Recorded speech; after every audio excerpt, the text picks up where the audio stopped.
இப்போது மனதின் குரலின் 100வது பகுதியின் முக்கிய நிகழ்வு தொடங்க இருக்கிறது. தேசிய கீதமும் அதனைத் தொடர்ந்து தமிழ்த்தாய் வாழ்த்தும் பாடப்பட இருக்கின்றன. அனைவரும் தயவு செய்து எழுந்து நிற்குமாறு பணிவன்போடு கேட்டுக்கொள்ளுகிறோம்.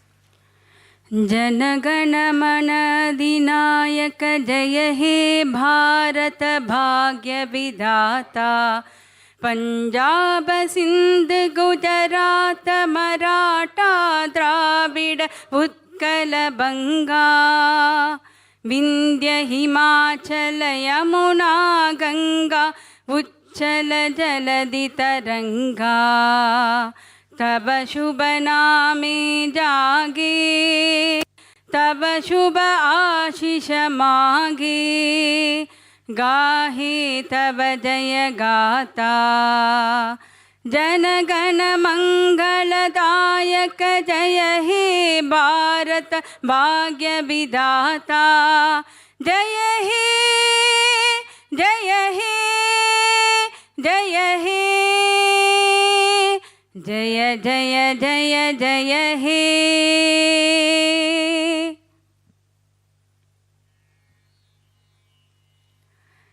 நீராறும் கடலுடுத்த நிலமடந்தை கெழிலொழுகும், சீராரும் வதனமென திகழ் பரத கண்டமிதில், தெக்கணமும் மதி சிறந்த திராவிடனல் திருநாடும், தக்க சிறு பிறை நுதலும் தரித்தனலும் திலகமுமே, அத்திலக வாசனை போல் அனைத்துலகும் இன்பமுற,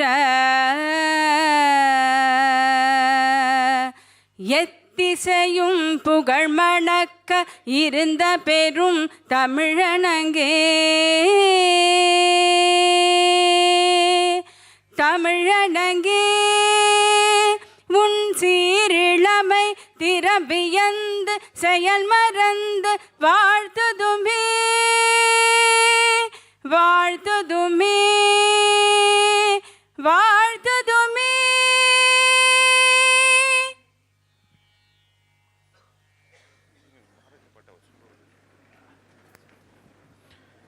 இப்போது மகாகவி சுப்பிரமணிய பாரதியார் அவர்களின் பாருக்குள்ளே நல்ல நாடு எங்கள் பாரத நாடு பாடல் பாடப்பட இருக்கிறது.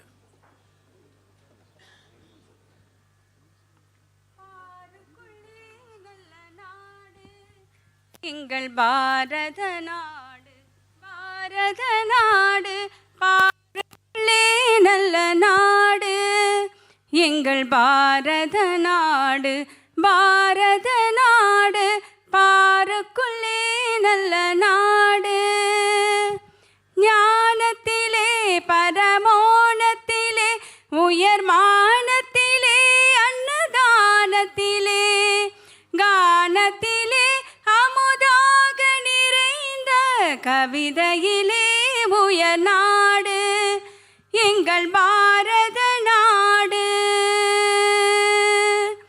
தீரத்திலே படை வீரத்திலே நெஞ்சில் ஈரத்திலே உபகாரத்திலே சாரத்திலே மிக சாத்திரம் கண்டு தருவதிலே உயர் நாடு எங்கள் பாரத நாடு, நன்மையிலே உடல் வன்மையிலே செல்வ பன்மையிலே மரத்தன்மையிலே பொன்மையிலொத்திடும் மாதர்த்தம் கற்பின் புகழினிலே உயர் நாடு எங்கள் பாரத நாடு, ஆக்கத்திலே தொழில் ஊக்கத்திலே புய வீக்கத்திலே உயர் நோக்கத்திலே சார கடலினிலே உயர் நாடு எங்கள் பாரத நாடு. வன்மையிலே உளத்தின்மையிலே மனத்தன்மையிலே மதினுண்மையிலே உண்மையிலே தவறாத புலவர் உணர்வினிலே உயர் நாடு எங்கள் பாரத நாடு. பாருக்குள்ளே நல்ல நாடு எங்கள் பாரத நாடு. பாரத நாடு பாருக்குள்ளே நல்ல பாருக்குள்ளே நல்ல பாருக்குள்ளே நல்ல நாடு.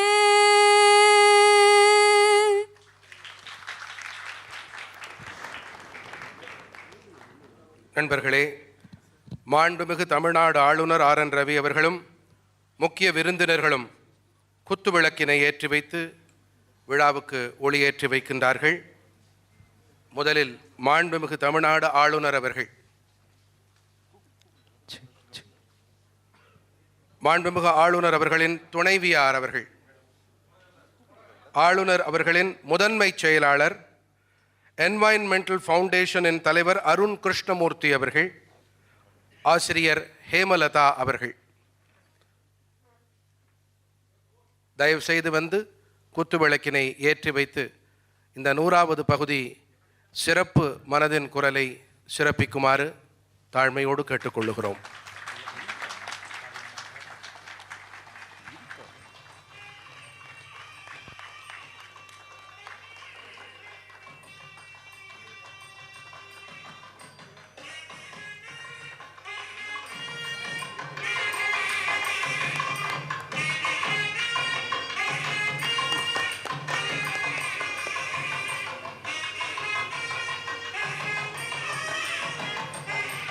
இதோட சேர்த்து நினைவு பரிசையும் சான்று சொல்லிடணும் சொன்னார் இல்லையா?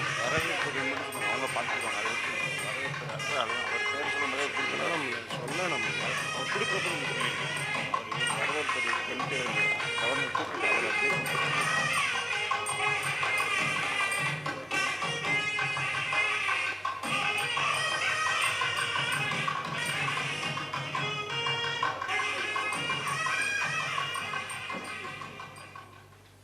மிக்க நன்றி. இப்போது மாண்புமிகு தமிழ்நாடு ஆளுநர் ஆர் என் ரவி அவர்களையும் வந்திருக்கும் சிறப்பு விருந்தினர்களையும் வரவேற்க வந்திருக்கிறார். இந்திய அரசின் செய்தி ஒலிபரப்புத்துறை சார்பாக நினைவு பரிசை வழங்க இருக்கிறார் கூடுதல் தலைமை இயக்குனர் மா அண்ணாதுரை அவர்கள்.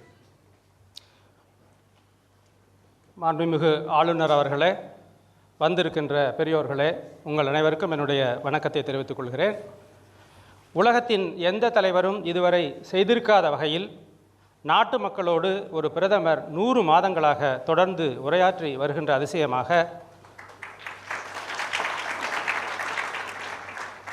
நமது பிரதமர் திரு நரேந்திர மோடி அவர்கள் 100வது மனதின் குரல் நிகழ்ச்சியில் நாட்டு மக்களிடையே உரையாற்றி முடித்து சாதனை படைத்திருக்கிறார். இந்த வரலாற்று சிறப்புமிக்க நிகழ்ச்சியை ஒன்றாக அமர்ந்து கேட்கின்ற வகையிலும் பார்க்கின்ற வகையிலும் நாம் அனைவரும் இங்கே ஒன்று கூடியிருக்கிறோம். இந்த நிகழ்ச்சி இத்தனை சிறப்பாக ஏற்பாடு செய்யப்பட்டிருக்கிறது என்றால் அதற்கு முழுமுதற் காரணம் நம்முடைய ஆளுநர் அவர்கள்தான். இப்படிப்பட்ட நிகழ்ச்சியை நடத்துவது என்று திட்டமிடத் தொடங்கிய நாளிலிருந்தே அவர் பல்வேறு பணிகள் காரணமாக பயணத்தில் இருந்தபோதும் தமிழ்நாட்டுக்கு வெளியில் இருந்தபோதும் எந்த ஒரு சிறிய ஏற்பாடும் விட்டுவிடக்கூடாது என்பதற்காக தனது நேரத்தையும் முயற்சியையும் செலவிட்டு எங்களுக்கு உரிய ஆலோசனைகளை வழங்கினார். மிக குறுகிய காலத்தில் இந்த நிகழ்ச்சியை எங்களால் இயன்ற அளவுக்கு சிறப்பாக ஏற்பாடு செய்திருக்கிறோம் என்றால் பல துறைகளைச் சேர்ந்த பெருமக்களை இங்கே அழைத்து கொண்டு வந்து சேர்த்திருக்கிறோம் என்றால் இவை அனைத்திற்கும் வழிகாட்டி ஊக்குவித்து எங்களை இயக்கிய பெருமை மாண்புமிகு ஆளுநர் அவர்களையே சேரும். இந்த நிகழ்ச்சிக்கு தலைமையேற்று நடத்தி கொடுக்குமாறு மாண்புமிகு ஆளுநர் அவர்களை நான் அன்போடு வரவேற்கிறேன். இப்போது மாண்புமிகு தமிழ்நாடு ஆளுநர் அவர்களுக்கு நினைவு பரிசினையும் பொன்னாடையையும் போர்த்தி அண்ணாதுரை அவர்கள் சிறப்பிக்கின்றார்.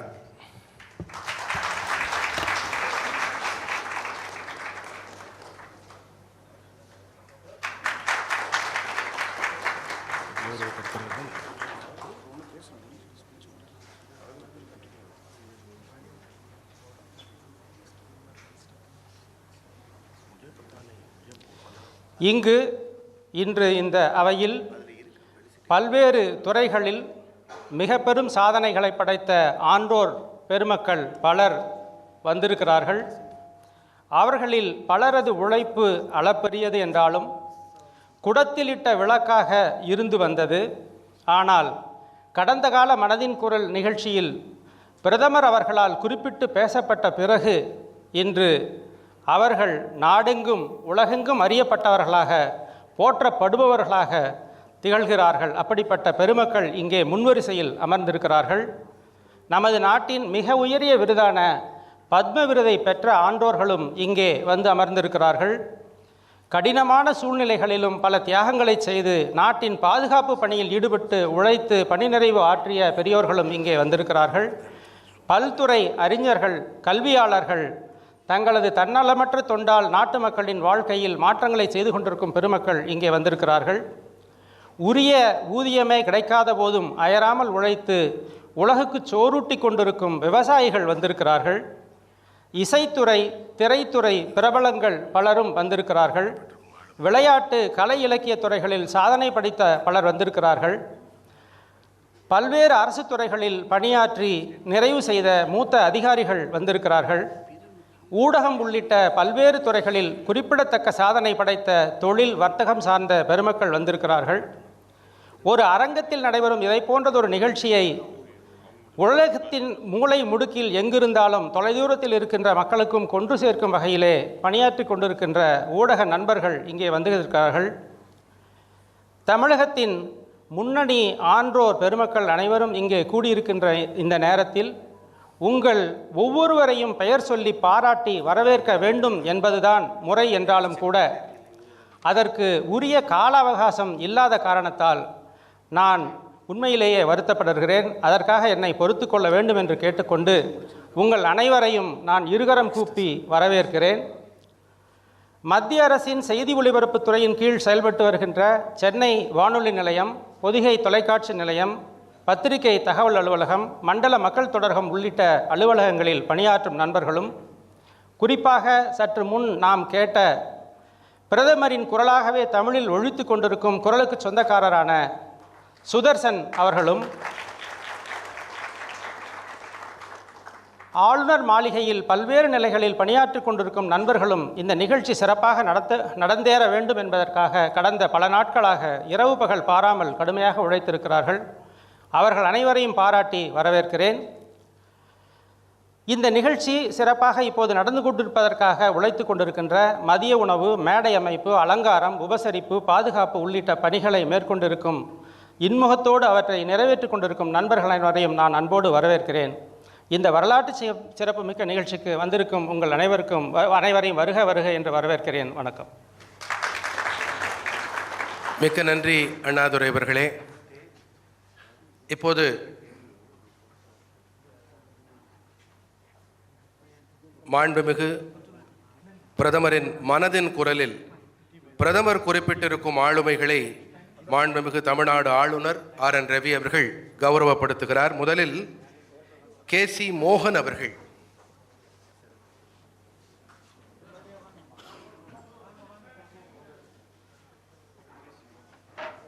KC மோகன் அவர்கள் வருமாறு தாழ்மையோடு கேட்டுக்கொள்ளுகிறோம். KC மோகன் அவர்கள்.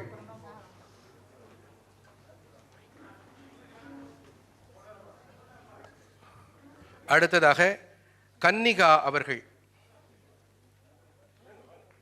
கன்னிகா அவர்களை வருமாறு கேட்டுக்கொள்ளுகிறோம், முன்னே வருமாறு கேட்டுக்கொள்ளுகிறோம்.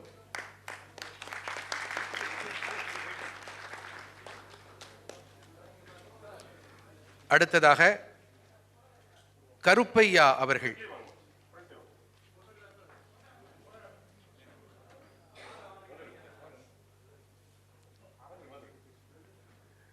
இப்போது கன்னிகா அவர்கள் கௌரவப்படுத்தப்படுகிறார். அவருக்கு நினைவு பரிசும் பொன்னாடையும் அளிக்கப்படுகின்றன. உங்கள் கரவொலிகள் பலமாக இருக்கட்டும். நன்றி. அடுத்ததாக கருப்பையா அவர்கள். இவருக்கும் நினைவு பரிசு சால்வை போர்த்தப்படுகிறது. அடுத்ததாக T. ஸ்ரீனிவாசாச்சாரியா சுவாமி அவர்கள். ஸ்ரீனிவாசாச்சாரியா சுவாமி அவர்கள், மிகவும் மூத்தவர், 94 ஆண்டுகள் நிரம்பிய எழுத்தாளர், இந்த வயதிலும் ஊக்கம் குறையாத மனமுடையவர்.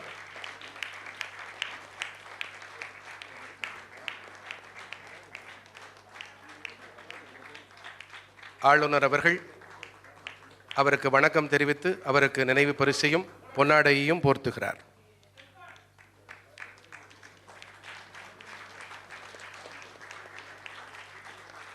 மிகவும் இனிமையான தருணம் இது.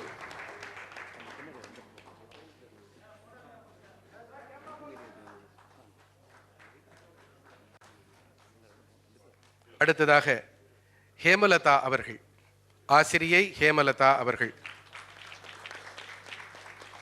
இந்த 100வது மனதின் குரலிலும் இவரை பற்றி பிரதமர் அவர்கள் குறிப்பிட்டிருப்பது மிகவும் முக்கியமான ஒரு விஷயம். அடுத்தது முருகேசன் அவர்கள், விவசாயி முருகேசன் அவர்கள்.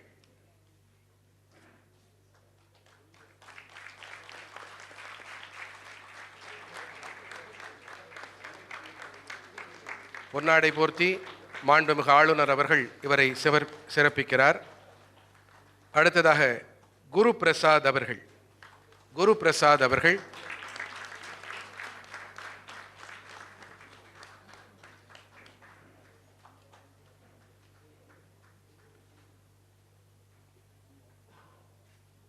பொன்னாடை போர்த்தப்படுகிறது. அடுத்ததாக ராதிகா சாஸ்திரி அவர்கள், ராதிகா சாஸ்திரி அவர்கள்.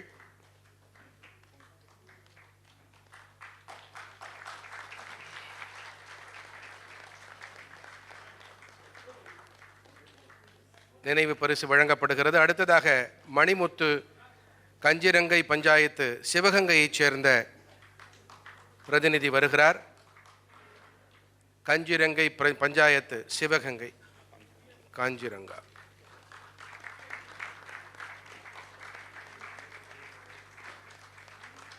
திருவண்ணாமலையைச் சேர்ந்த சந்திரசேகர் குப்பன் அவர்கள், சந்திரசேகர் குப்பன் ஐயா அவர்களுக்கு நினைவு பரிசும் பொன்னாடையும் அளிக்கப்படுகின்றது.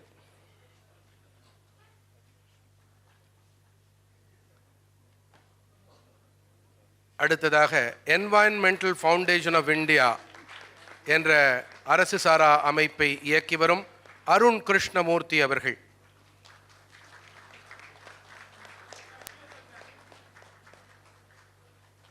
நினைவு பரிசும் பொன்னாடையும் அளிக்கப்படுகின்றது. அடுத்ததாக யு நாகமணி அவர்கள், யு நாகமணி அவர்கள் மேண்டலின் இசை கலைஞர் யு நாகமணி அவர்கள்.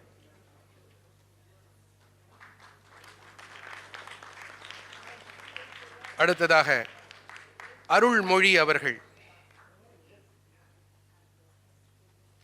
நாகமணி அவர்களுக்கு நினைவு பரிசு வழங்கப்படுகிறது. அருள்மொழி அவர்கள்.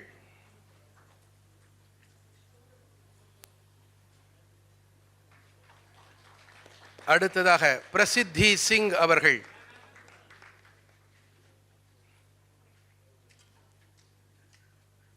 மகாராஷ்டிரத்தைச் சேர்ந்த பிரசித்தி சிங் அவர்கள்.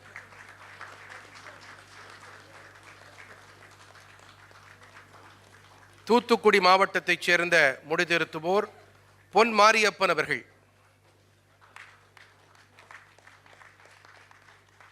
நூலகம் வைத்து மக்களுக்கு கல்வி ஒளியேற்றும் பொன் மாரியப்பன் அவர்கள். புதுச்சேரியைச்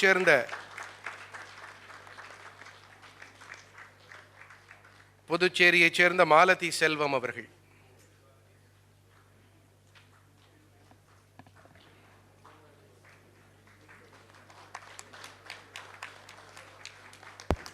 சுபஸ்ரீ விஜய் அவர்கள்,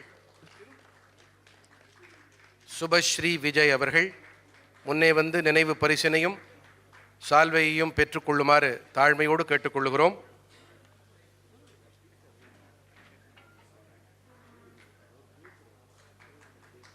அடுத்து வருகிறார் திருப்பூரைச் சேர்ந்த SP கோபாலகிருஷ்ணன் அவர்கள்.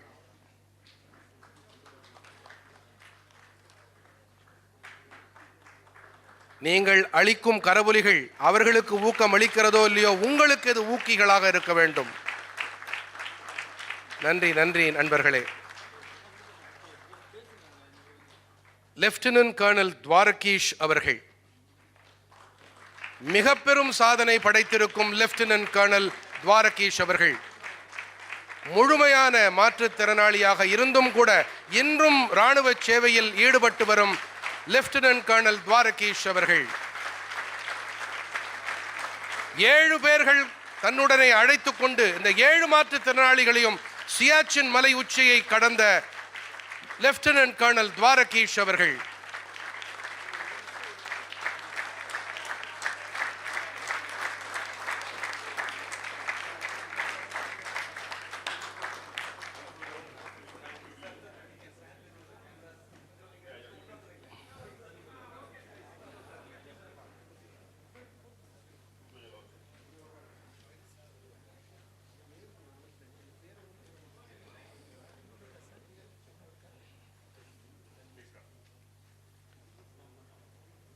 மிக்க நன்றி நண்பர்களே.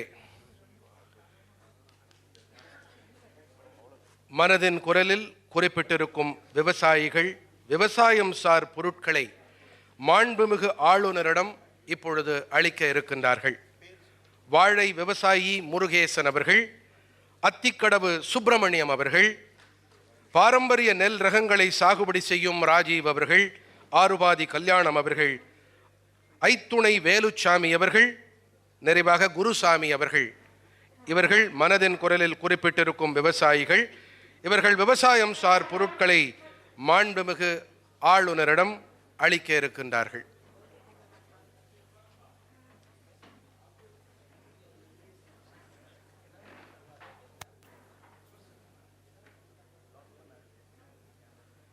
வாருங்கள் விவசாய பெருமக்களே.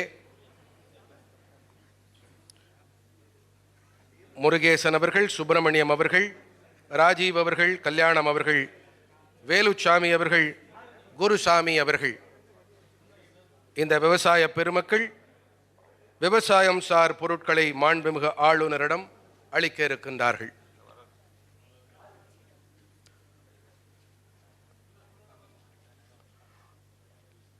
ஐந்து முகங்கள் இருக்கின்றன.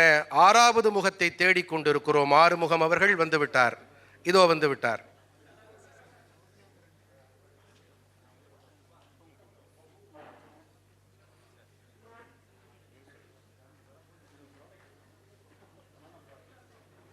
விவசாய சாகுபடி பொருட்கள் அளிக்கப்படுகின்றன. ஆளுநரை அவர்கள்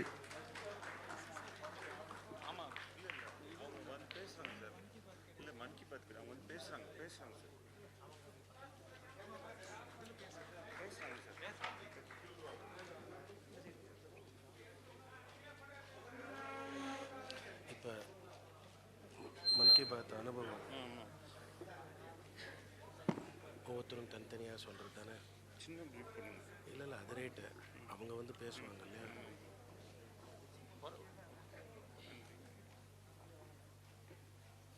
மிக்க நன்றி விவசாய பெருமக்களே, உங்கள் அன்பு நிறைவானதாக இருந்தது.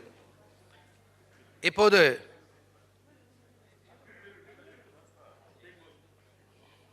யாருன்னு தெரியல.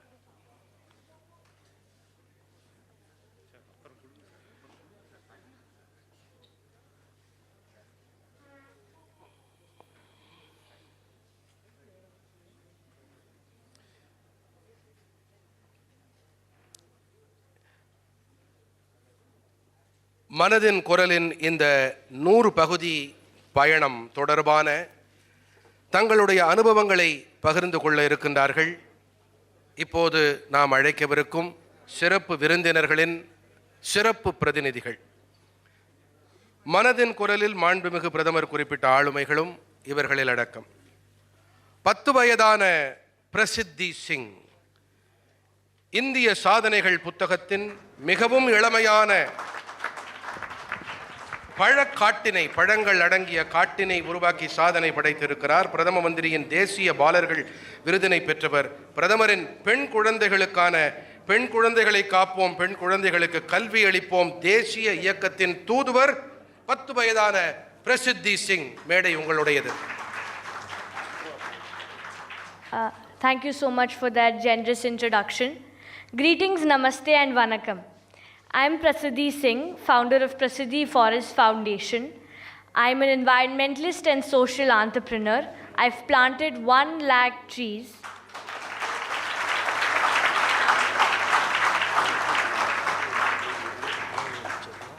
Thank you. And organized more than 600 plus awareness sessions and workshops and connected with more than 40,000 plus people through across 20 plus countries.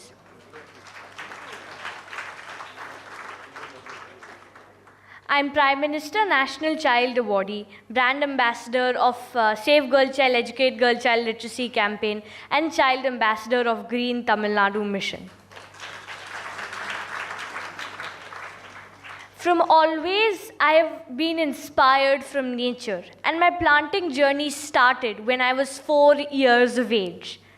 Right now I'm 10, and it has been 6 years of me doing plantations and environmental projects. Today, I'd like to share about one of my major 2 missions.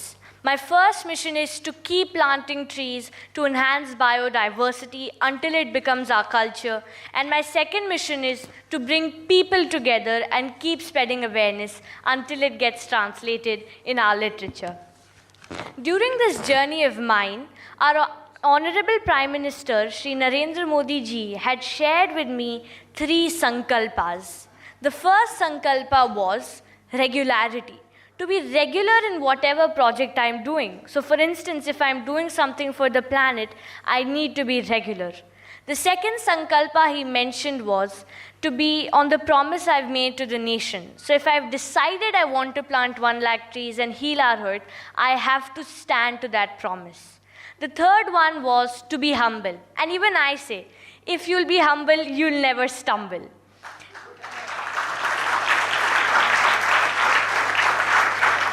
This journey of mine has included the Prasiddhi Forest movement, where several people are involved, from students of all age to villagers, farmers, corporates, groups, companies, and even the government officials. And I would like to take this opportunity to thank the entire government of Tamil Nadu, because when I achieved my target of planting 1 lakh trees, I was also appointed as the Child Ambassador of the Green Tamil Nadu Mission and featured in the National Geographic. So I'd like to say that it is important we all join hands together, because we might be aware about the big goal we have of becoming net zero by 2070. And there are some numbers that prove that we are not going on the right path, such as there will be more plastic in the sea than fish by 2050, or else all the forests will be gone from the globe by 2100, or 1 in 4 children will be living in areas with extreme water shortages by 2040. But just by saying this, it's not going to solve.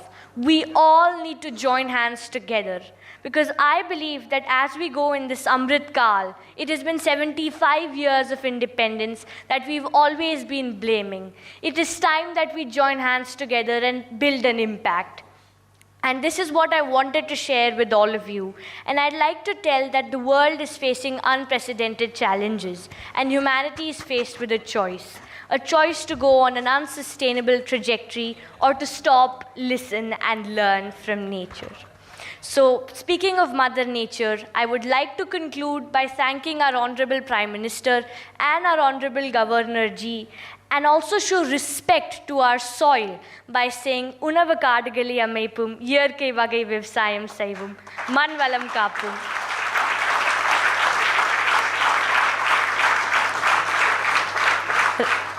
Rasayanadai areivatavirappum, idan namada sandadiye kappum. Nandri.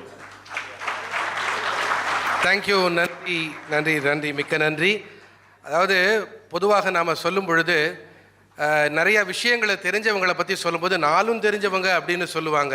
4 வயதில் 1,00,000 அவர்கள் வனங்களை காடுகளை ஏற்படுத்தி 1,00,000 மரக்கன்றுகளை நட்டு மரங்களை உருவாக்கி இருக்கக்கூடிய நம்முடைய இந்த சிறுமியான பிரசித்தி சிங் அவர்கள் ஒரு அருமையான கருத்தை சொன்னார்கள். வினயம், மிகவும் வினயம், வித்யா ததாதி வினயம் என்பார்கள் சம்ஸ்கிருதத்தில். கல்வி அளிக்கக்கூடியது என்ன என்றால் பணிவு, வினயம் என்ற ஒரு பெருங்குணத்தை, அந்த குணத்தை மிக அருமையாக அவர்கள் முன்னிறுத்தி காட்டினார்கள். அதே போல இந்த மூர்த்தி சிறிதுதான் கீர்த்தி பெரியது. ஆகையால் அவர்களுக்கு உங்களுடைய மனமார்ந்த கரவொலிகளை தெரிவிக்க விரும்புமாறு கேட்டுக்கொள்ளுகிறேன். அடுத்ததாக பார்வை மாற்றுத்திறனாளியும் பாடகியுமான வைக்கம் விஜயலட்சுமி அவர்கள் 1981ஆம் ஆண்டு அக்டோபர் மாதம் 7ஆம் தேதி என்று கேரளத்தில் பிறந்தார். காயத்ரி வீணை என்ற அரிய வகை இசைக்கருவி இசைப்பதில் வல்லுனர். 2013ஆம் ஆண்டு திரையிடப்பட்ட படமான செல்லுலாய்ட் படத்தில் இவரது பணி நடுவர் குழுவினரால் குறிப்பிட்டு பாராட்டப்பட்டது. தற்போது சென்னையில் வசித்தாலும் கேரளத்தின் 3வது பெரிய விருதான ஸ்ரீ விருதால் பெருமைப்படுத்தப்பட்டவர். நம்முடைய இந்த சிறப்பு விருந்தினர் பார்வை மாற்றுத்திறனாளி பாடகி வைக்கம் விஜயலட்சுமி. வணக்கம் திரு பிரதமர் Modiji, governor M Ravi sir, எல்லோருக்கும், எல்லா ஒஃபிஷியல்ஸுக்கும் என்னுடைய வணக்கம். எனக்கு ரொம்ப சந்தோஷம் இந்த மனதின் குரல் இந்த 100வது பகுதியில் கலந்துக்கிறதுக்கு ஒரு வாய்ப்பு கிடைச்சது. ரொம்ப சந்தோஷம். எனக்கு பிறவியிலே பார்வை இல்லை என்றாலும் எனக்கு மோடிஜியை நேரில் சந்தித்து ஒரு பிக் ஹேண்ட் கொடுக்கணும்னு ஆசையாக இருக்கேன். வைக்கம் சத்தியாகிரகம் ரொம்ப புகழ்பெற்றது. அப்போது ഞാനൊരു தேசபக்தி பாடல் ஹிந்தியில் பாடியிருக்கேன் மோடிஜிக்கு ஆக. அப்போ அது அந்த அயோத்தியா ஹிருதயம் என்ற பேர்.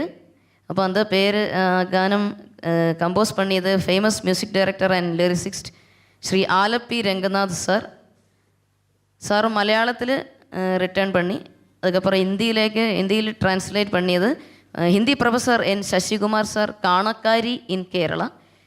அப்போ மோடிஜிக்காக ஒரு பாடல் ஒரு 4 வரியாவது பாடணும்னு ஆசையாக இருக்கேன். அப்போ அது பாட போகிறேன். பாடட்டுமா?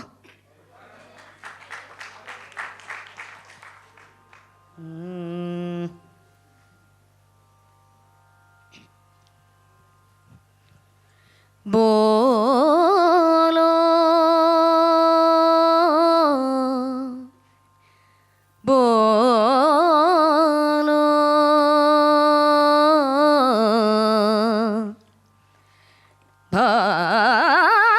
भारत माता की जय। पुण्य अयोध्या हृदय जोर शोर से गाया,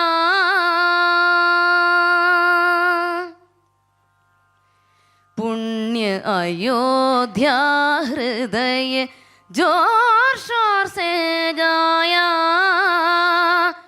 वंदे मातरम, वंदे मातरम, वंदे मातरम, वंदे मातरम। अचल हिमालय ऊंचे ऊंचे, अचल हिमालय ऊंचे ऊंचे, स्वर में गाया वंदे मातरम। हिंद महासागर लहरे गरज गरज कर गाई, हिंद महासागर लहरे गरज गरज कर गाई। जन जन मानस इज्जत से इडलाते गाए जन जन मानस इज्जत से इडलाते गाए वंदे मातरम वंदे मातरम वंदे मातरम நன்றி வணக்கம் ஜெய் ஹிந்த் மோடிஜி வடக்கே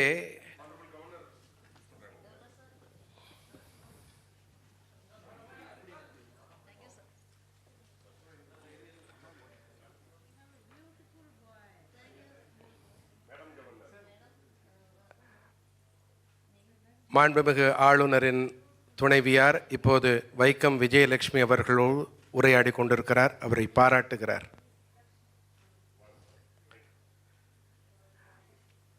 வடபாரதத்திலே அண்ணல் ராமபிரானை பற்றி குறிப்பிடும் பொழுது மரியாதா புருஷோத்தம் ராம் என்பார்கள். அந்த ராமனை பற்றிய ஒரு பாடலை தேசத்தோடு கலந்து நம் மனங்களின் குரலாய் ஒலிக்க விட்ட வைக்கம் விஜயலட்சுமி அவர்களுக்கு நம்முடைய மனதின் நெஞ்சார்ந்த நன்றிகள், வணக்கங்கள். அவர்களுக்கு உங்கள் கரவொலிகள் உரித்தாகட்டும். நன்றி. அடுத்ததாக மனதின் குரலில் பிரதமர் குறிப்பிட்டு கௌரவப்படுத்திய விவசாயி PM முருகேசன் அவர்கள். மதுரையைச் சேர்ந்த முருகேசன் அவர்கள் வாழை நார் கழிவுகளை கயிறுகளாகவும் பிற பயனுள்ள பொருட்களாகவும் மாற்றும் வழியை கண்டுபிடித்தவர். இதற்கான கருவி ஒன்றை கண்டுபிடித்தமைக்காக இந்திய காப்புரிமை பத்திரிகையில் குறிப்பிடப்பட்டிருக்கிறார். இவரது முயல்வுகளை அங்கீகரிக்கும் வகையில் மனதின் குரலில் இவர் மாண்புமிகு பிரதமரால் குறிப்பிடப்பட்டிருக்கிறார். முருகேசன் ஐயா அவர்கள். எல்லோருக்கும் நன்றி. இந்த 100வது நாளுடைய மங்கி பாஸ் நிகழ்ச்சியில் நான் 24வது மங்கி பாஸில் பாரத பிரதமர் ஐயா என்ன வந்து பாராட்டுறாங்க. எப்படி பாராட்டுறாங்கன்னா, எங்கள் வானொலி நிலையத்தில் பாராட்டும் போது எங்கள் கிராம மக்களே ஒரே தான் குவிட்டோம். குவிஞ்சி எங்கள் ஊரில் சின்ன கிராமம், சொட்டத்தூர் சின்ன கிராமத்தில் நாங்கள் வசிக்கிறோம். அங்கே குவிஞ்சி அவங்க என்னை பாராட்டுறதை பார்த்துட்டு எங்கள் கிராம மக்களே ஒரு பாரத பிரதமர், இந்தியாவுடைய பிரதமரே ஒரு சின்ன குக்கிராமத்தில் நடந்துக்கிட்டு இருக்க ஒரு சின்ன விஷயத்தை பற்றி தெரிஞ்சு நம்மளுக்கு பாராட்டுறாங்கன்னா, அப்போ இப்படி ஒரு பிரதமர் நம்ம நாட்டுக்கு அவசியம் தேவை என்றதையும் கருத்தில் கொண்டு அவருடைய பணி வந்து இந்தியாவோட நகரத்தை மட்டும் பார்க்காம கிராமத்தையும் பார்க்குறாருன்னு சொல்லி நான் உரைய ஆரம்பிக்கிறேன். நான் ஒரு விவசாய குடும்பத்தில் பிறந்தவன். எங்கள் விவசாயத்தில் நஷ்டம் வந்துக்கிட்டு இருக்குது. அதனால் எங்கள் விவசாய கழிவு வாழை நிலத்தில் போட்டு நெருப்பு வச்சுக்கிட்டே இருந்தாங்க. எல்லா விவசாயம் நெருப்பு வைக்கிறாங்க, குளத்துல அள்ளி போட்டுக்கிட்டு இருந்தாங்க. இதை நான் இந்தியாவிலே 2010 இதுலேருந்து நம்ம ஏதாவது ஒரு ப்ராடக்ட் பண்ணணும்னு சொல்லி அதிலேருந்து ரோப் மாதிரி திரிக்கிறதுக்கு ஒரு மிஷின் நானே கண்டுபிடிச்சேன். அந்த ரோப் திரிக்கிற மிஷின் கண்டுபிடிச்சி அதுலேருந்து ஒரு பேக்கு, மேட்டு இதெல்லாம் பண்ணணும். கிராமத்தில் என்ன கேலி கிண்டெல்லாம் பண்ணாங்க. ஒரு சாதாரண வாழை நார் வேஸ்ட்டாக கீழக்கிறத போய் சுற்றிக்கிட்டு ஆள் வச்சு வேலை பண்ணிக்கிட்டு இருக்கான்னுவாங்க. நான் ஒரு சின்ன கிராமத்தில் என்ன மாட்டு கூட்டத்திலே ஆரம்பித்தேன். மாடு பகலில் மேய போயிடும். அந்த மாட்டு கூட்டத்தில் இந்த சின்ன வயசானவங்களை வச்சு இந்த இதை ஆரம்பித்தேன். அப்போ நிறையா எனக்கு எதிர்ப்பு இருந்துச்சு. இருந்தாலும் நான் மீறி இந்த பண்ணி வந்து இன்றைக்கி வந்து நான் 400 பெண்களுக்கு வேலை வாய்ப்பு கொடுத்துருக்கோம். ஒரு 5 கண்ட்ரிக்கு ஏற்றுமதி ஆகிட்டு இருக்கு. இந்த 400 பேருக்குமே மினிஸ்டர் ஆஃப் டெக்ஸ்டைல், மத்திய அரசினுடைய நலத்திட்டமான மினிஸ்டர் ஆஃப் டெக்ஸ்டைல் ஹேண்டிகிராஃப்ட் ஆஃபீஸில் ஆர்டிசன் கார்டு வாங்கி கொடுத்து இந்த 400 பெண்கள், கிராம பெண்களுக்கும் அவங்களுக்குள்ளே அந்த மத்திய அரசினுடைய சலுகைகளை வாங்கி கொடுத்துட்ருக்கோம். அவங்களுக்கு கொடுக்க சலுகை அந்த ஹேண்டிகிராஃப்ட் கைவினை கலைஞருக்கான அடையாள அட்டை வாங்கி கொடுத்து பண்ணிக்கிட்டு இருக்கோம். இப்போ கிட்டத்தட்ட ஒரு 5-6 கண்ட்ரி போய்கிட்டு இருக்கு. இப்போ இந்த ப்ராடக்ட் கண்டுபிடிச்சதுனால எங்கள் வாழை விவசாயிகளுக்கும் ஒரு கழிவிலிருந்து ஒரு 5000 ரூபா எக்ஸ்ட்ரா கிடைக்கிது. எங்கள் பகுதியில் இருக்க மக்கள், கிராம மக்களுக்கு நிரந்தர வேலை வாய்ப்பு கிடைச்சிருக்கு. எங்கள் கிராமத்தில் வந்து 3 மாதம்தான் விவசாய வேலை இருக்கும். பாக்கி நாள் பூராமே அவங்க டவுனை தேடி வேலைக்கு போவாங்க. குழந்தை குட்டி எல்லாத்தையும் வீட்டில் விட்டுட்டு போவாங்க. அது குழந்தைகள்லாம் சாப்பாடு இல்லாமல் மத்தியானத்தில் அழுதுட்டு இருக்கும். அப்படி சூழ்நிலை இல்லை கிராமத்தில். இப்போ நான் அங்கேயே கம்பெனி ஆரம்பித்து அங்கேயே வேலை கொடுத்ததுனால எல்லா மக்களுமே, எல்லா தரப்பு மக்களுமே ஹாப்பியாக வந்து வேலை பார்த்துக்கிறாங்க, குழந்தைய பார்த்துக்கிறாங்க, ஸ்கூலுக்கு அனுப்பிக்கிறாங்க. 5 மணிக்கு மேலே வீட்டில் போய் சமையல் போயிடுறாங்க. நிரந்தர வேலை வாய்ப்பு கிடைக்கிது அவங்களுக்கு கிடைச்சதுனால. இப்போ இந்த பொருள் கண்டுபிடிச்சதுனால அவங்களுக்கும் ஒரு நிரந்தர வேலை வாய்ப்பு கிடைச்சி இது ஒரு எக்ஸ்போர்ட் பொருளாக இருக்குது. அதனால் நாட்டுக்கும் சிஎஸ்டி அண்ட் அந்நிய செலாவணி கிடைக்குது, எனக்கும் திருப்தியான வருமானம் இருக்குது. இதுக்காக நான் ஒரு 5 மாடல் மிஷின் நானே கண்டுபிடிச்சி இதுக்கான பேட்டன் ரைட்டும் பெற்றிருக்கேன். இதுக்காக எனக்கு இப்போ president award, farmer scientist award கிடச்சிச்சு.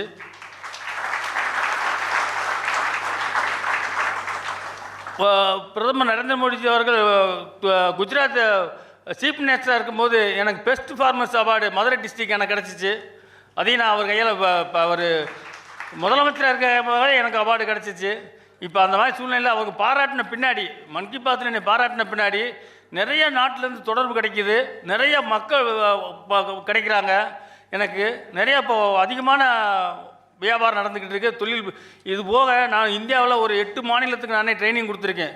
அஸ்ஸாம், பீகார், ஆந்திர பிரதேசம், கோதாவரி டிஸ்ட்ரிக்டில், கேரளா போன ஊரில் என்னுடைய மிஷினும் கொண்டு போய் கொடுத்து அவங்களுக்கு 10 நாள் இருந்த அந்த மக்களுக்கு ட்ரைனிங் கொடுத்து அவங்களுக்கு அங்கே உள்ள கழிவுகளை வேலைவாய்ப்பு ஏற்படுத்தி கொடுத்து அந்த மக்களுக்கும் நான் வாழ்வாதாரம் கொடுத்துருக்கேன். இது வரைக்கும் ஒரு 1000 பேருக்கு நான் ட்ரைனிங் கொடுத்து வேலைவாய்ப்பு ஏற்படுத்தி கொடுத்துருக்கேன். இதனால் இந்த ஒரு அருமையான ஒரு நிகழ்ச்சிக்கு ஐயா கவர்னர் ஐயா என்னை கூப்பிட்டது ரொம்ப பெருமையாக இருக்குது. இந்த பெருமையாக இருந்த மத்தியிலேன்னு எனக்கு ஒரு விருதும் கொடுத்துட்டாங்க.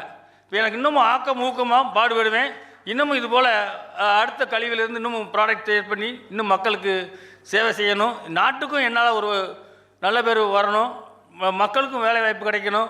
அதனால் இன்னும் கழிவு பொருள் இருந்து நான் அடுத்த ஒரு ப்ராடக்ட் தயார் பண்ணுறதுக்கும் ரெடி ஆகிக்கிட்டு இருக்கேன். நன்றி, வாழ்த்துக்கள். மனதின் குரலின் பல தனித்தன்மைகள், சிறப்புகளில் இது மிக முக்கியமான ஒரு சிறப்பு.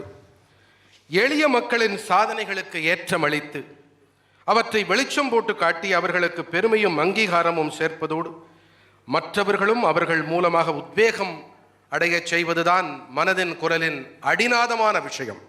அடுத்ததாக மனதின் குரலில் பிரதமர் குறிப்பிட்டு பெருமைப்படுத்திய தமிழ்நாட்டைச் சேர்ந்த லெப்டினன்ட் கர்னல் துவாரகீஷ் அவர்கள் 7 மாற்றுத்திறனாளி சாகச வீரர்களோடு மேஜர் லெப்டினன்ட் கர்னல் துவாரகீஷ் அவர்கள் சியாச்சின் பனிப்பாறையில் ஏறி உலக சாதனை படைத்தார். இந்த 8 இந்தியர்களும் மாற்றுத்திறனாளிகள் அதிகம் கொண்ட குழு என்ற வகையில் 15,632 அடிகள் கொண்ட உலகின் மிக உயரமான போர்க்களத்துக்கு 2021ஆம் ஆண்டு செப்டம்பர் மாதம் 11ஆம் தேதி என்று ஏறி சென்று உலக சாதனை படைத்திருக்கின்றார்கள். உங்கள் கரவொலிகள் வேண்டுகிறேன். இதன் பெயர் ஆபரேஷன் ப்ளூ ஃப்ரீடம். 100% மாற்றுத்திறன் படைத்தவர் என்ற நிலையிலும் கூட இந்திய ராணுவத்தில் பணியில் நீடித்திருக்க அனுமதிக்கப்பட்டிருப்பவர் லெப்டினன்ட் கர்னல் துவாரகீஷ் அவர்கள்.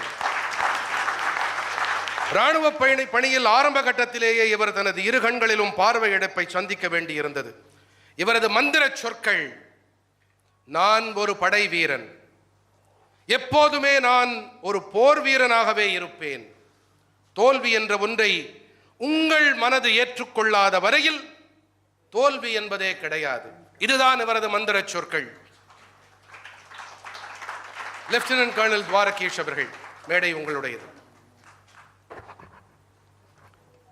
Honorable Governor of Tamil Nadu, First Lady, senior officials, dignitaries, achievers, and my dear friends, good afternoon to all of you. Honored to be here. I would like to start by stating the difference between equity and equality.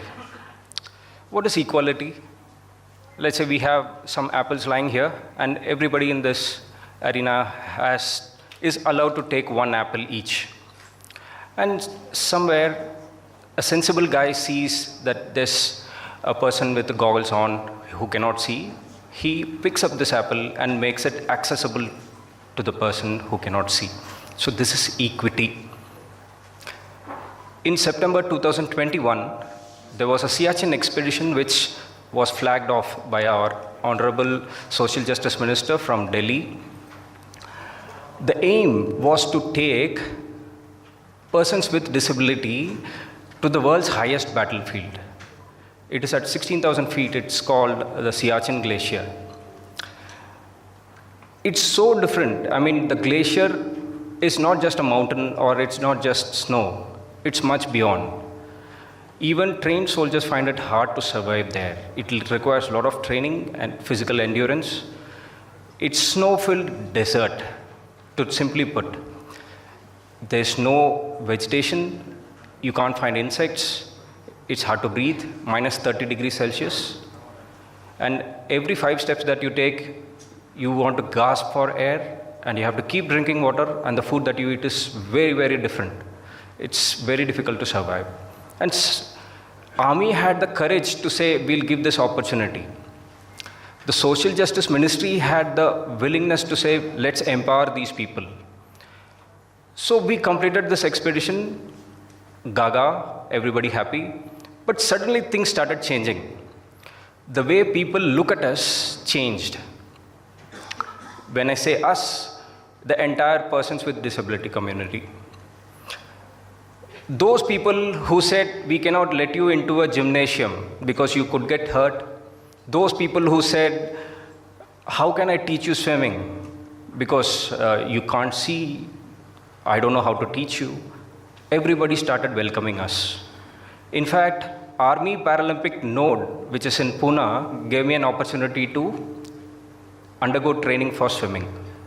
18 months later, I participated in 2 national competitions. I have 4 national medals in swimming by my name.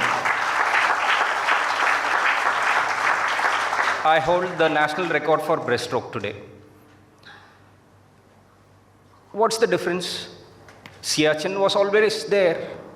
People like us who wanted to work hard, who wanted to prove our mettle were always there. Rights for persons with disability was always there. And people willing to work hard were always there. But what we lacked was the opportunity, the spotlight, the limelight, which was given by the system.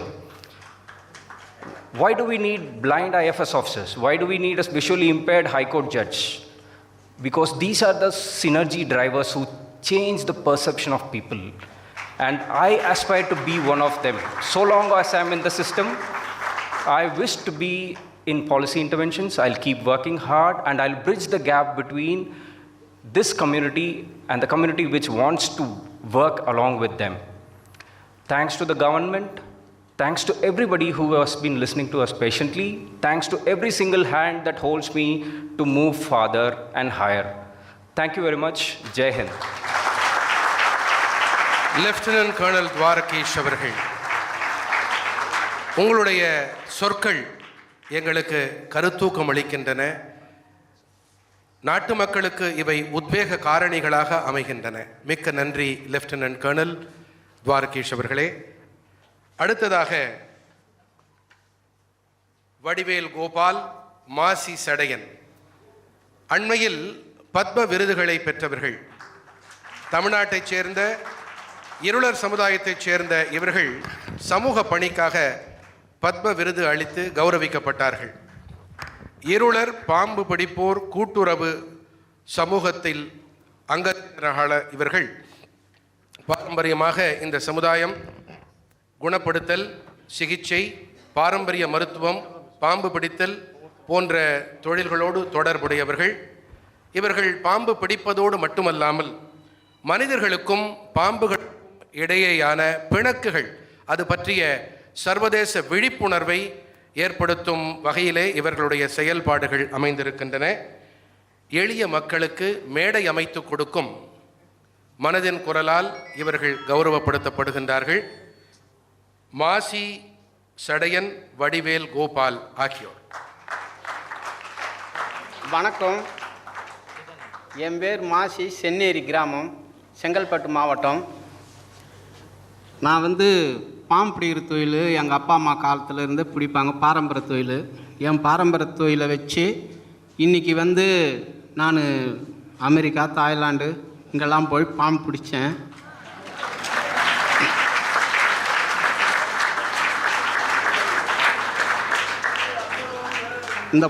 இந்த பாம்போட வகையெல்லாம் விஷம் உள்ள பாம்பு, அதிகமான விஷம் உள்ள பாம்புலாம் இருக்குது. கண்ணாடி வீரியன், கட்டு வீரியன், நெல்லை பாம்பு, சுருட்டை பாம்பு, அத்தினி வகை இருக்குது நம்ம தமிழ்நாட்டிலையும். அத்தினி பாம்பையும் எனக்கு வீரம் பயங்கரமாக அதை பிடிக்கணுன்ற ஆசை. நம்ம மக்களுக்கு, அடுத்தவங்களுக்கு எந்த ஒரு குறையும் வரக்கூடாது, அவங்களுக்கு ஆபத்து வரக்கூடாதுன்னு நாங்கள் வயல் காட்டில் போய் பாம்பு பிடிக்கிற பழக்கம் எங்களுக்கு பாரம்பரியாக எங்களுக்கு தொடர்ந்து வந்தது. அப்படியே இருந்து அமெரிக்கா, தாய்லாந்து போனோம். அங்கேயும் போயிட்டு பாம்பு பிடிச்சோம். அங்கே இருக்கிறவங்களுக்கும் வந்து எங்களோட தொழிலை அங்கே போய் வெளிப்படுத்தணும். அங்கே எல்லாமே வந்து மலை பாம்பு, பெரிய பாம்பு 31 பாம்பு பிடிச்சோம். அந்த 31 பாம்பு பிடிச்சி நாங்கள் அதுக்கப்புறம் தமிழ்நாட்டுக்கு வந்தோம். தமிழ்நாட்டில் இருக்கிறவங்க வந்து எல்லாம் எங்களுக்கு வந்து பாராட்டுகள் எல்லாமே வச்சாங்க. எங்கள் ஆளுநர் ஐயாவுக்கு அவருக்கு ஒரு வணக்கம், எங்கள் பிரதம மந்திரி ஐயாவுக்கு ஒரு வணக்கம், எங்கள் முதலமைச்சருக்கு ஒரு வணக்கம். எங்கள் இருளர் மக்கள் எந்த மூலையில் இருந்தாலும் இன்றைக்கி கண்டுபிடிச்சி எங்கள் ஆளுநர் ஐயா இந்த மக்களையும் வெளிச்சத்துக்கு எடுத்துன்னு வரணும், இந்த மக்களை அப்படியே விட்டுறக்கூடாது அப்படின்ட்டு அவருக்கு வந்து கோடி வணக்கத்தை தெரிவித்து கொள்கிறோம். ஏன்னா நாங்களாம் வந்து படிக்க தெரியாதவங்களா இருந்தாலும் நாங்கள் வந்து பாம்பு பிடிக்கிறதுக்குள்ள மட்டும்தான் வீரராக இருப்போம். அடுத்தவங்க கிட்ட எப்படி பேசணும், எப்படி பழகணுன்றது எங்களுக்கு அப்பா அம்மா படிப்பு சொல்லிக் கொடுக்கலாம். இன்றைக்கி காலத்தில் வந்து வேலை வாய்ப்பு கம்மி, எங்களுக்கு வந்து துட்டு இருக்காது. அந்த நேரத்தில் எங்களை படிக்க வைக்கல. எனக்கு வந்து சின்ன வயசுலேருந்தே பாம்பு பிடிக்கிற தொழில் எங்கள் அப்பா அம்மா கூட ஒரு 10 வயசுலேருந்து தொடங்கினது தான். இன்றைக்கி இந்த பாம்போட தொழில் இன்றைக்கி பத்மாஸ்ரீ விருது கிடச்சிருக்குதுன்னா எங்களோட பெருமையை எங்கள் அப்பா அம்மாவுக்கும், எங்கள் நேரு ஐயாவுக்கும், எங்கள் ஆளுநருக்கும், எங்கள் முதலமைச்சருக்கும் நன்றி தெரிவித்துக் கொள்கிறேங்க.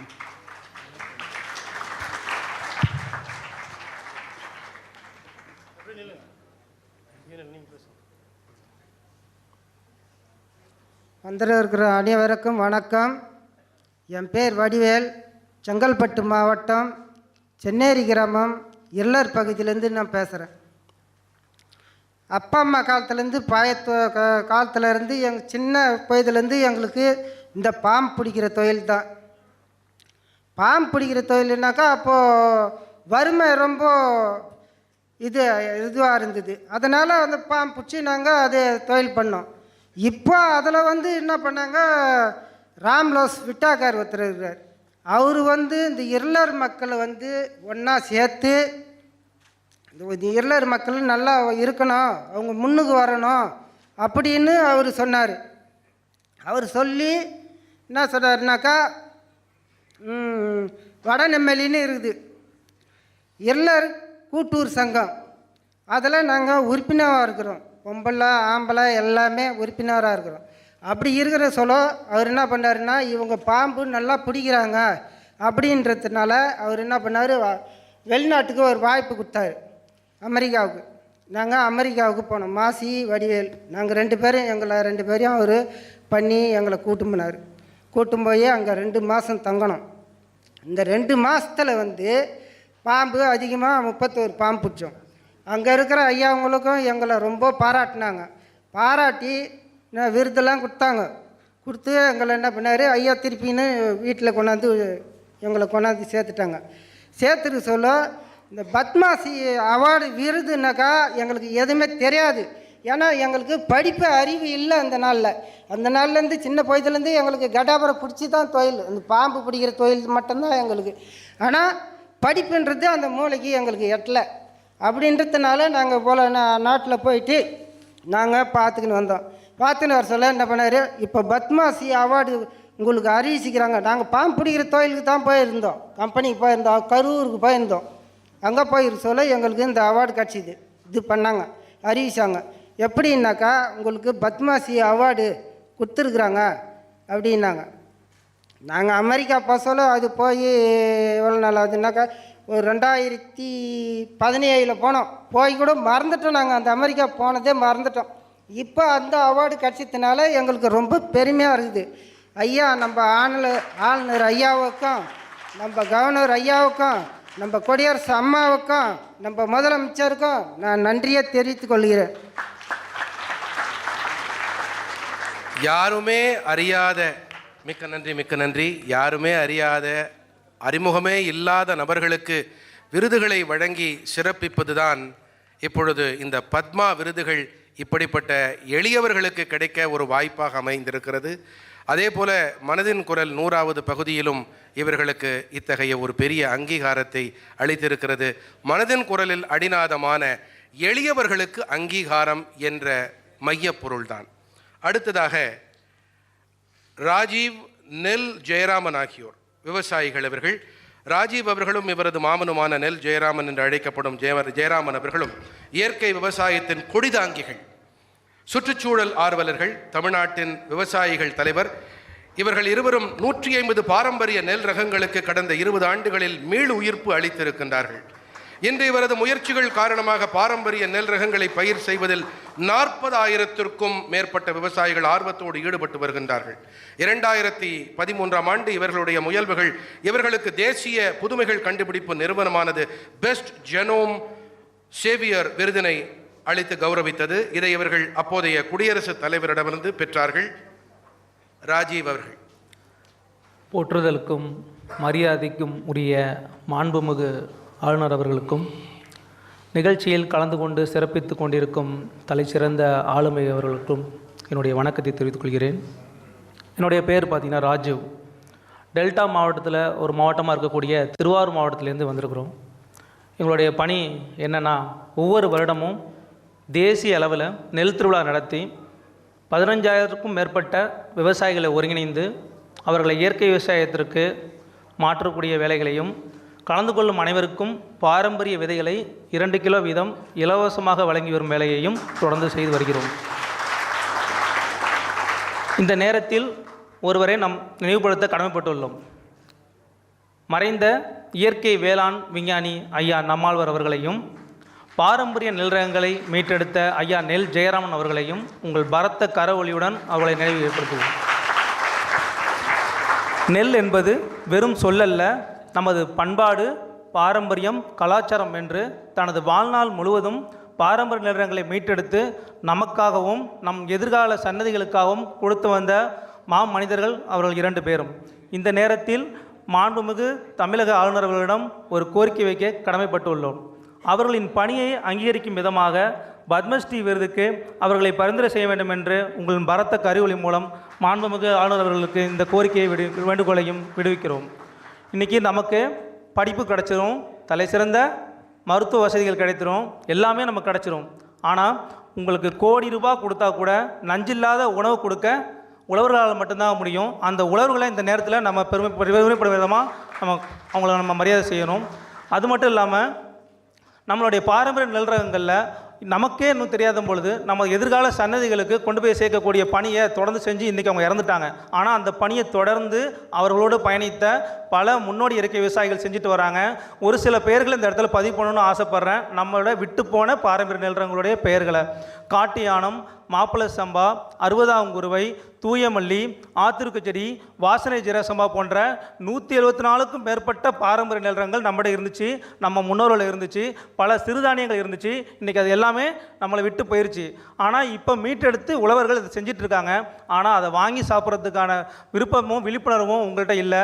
இந்த நேரத்தில் கேட்டுக்கொள்கிறது ஒரே ஒன்று தான், தயவு செய்து உழவர்கள் உங்களுக்கு நஞ்சில்லாத உணவு கொடுக்க தயாராக இருக்கிறோம், அதை நீங்கள் வாங்கி சாப்பிடணுங்கிறத கேட்டு இந்த வாய்ப்பு வழங்கிய தமிழக ஆளுநர் அவர்களுக்கு, அதாவது எங்களை போன்ற ஒரு எளியவர்களையும் இந்த மாதிரி ராஜ்பவனில் பேச முடியுங்கிற ஒரு வாய்ப்பை ஏற்படுத்தி கொடுத்த ராஜ்பவனுடைய தமிழக ஆளுநர் அவர்களுக்கு நன்றியை தெரிவித்துக் கொள்கிறோம். வாய்ப்பு வழங்கிய அத்தனை பேருக்கும் நன்றியை கூறி விடைபெறுகிறோம். நன்றி, வணக்கம்.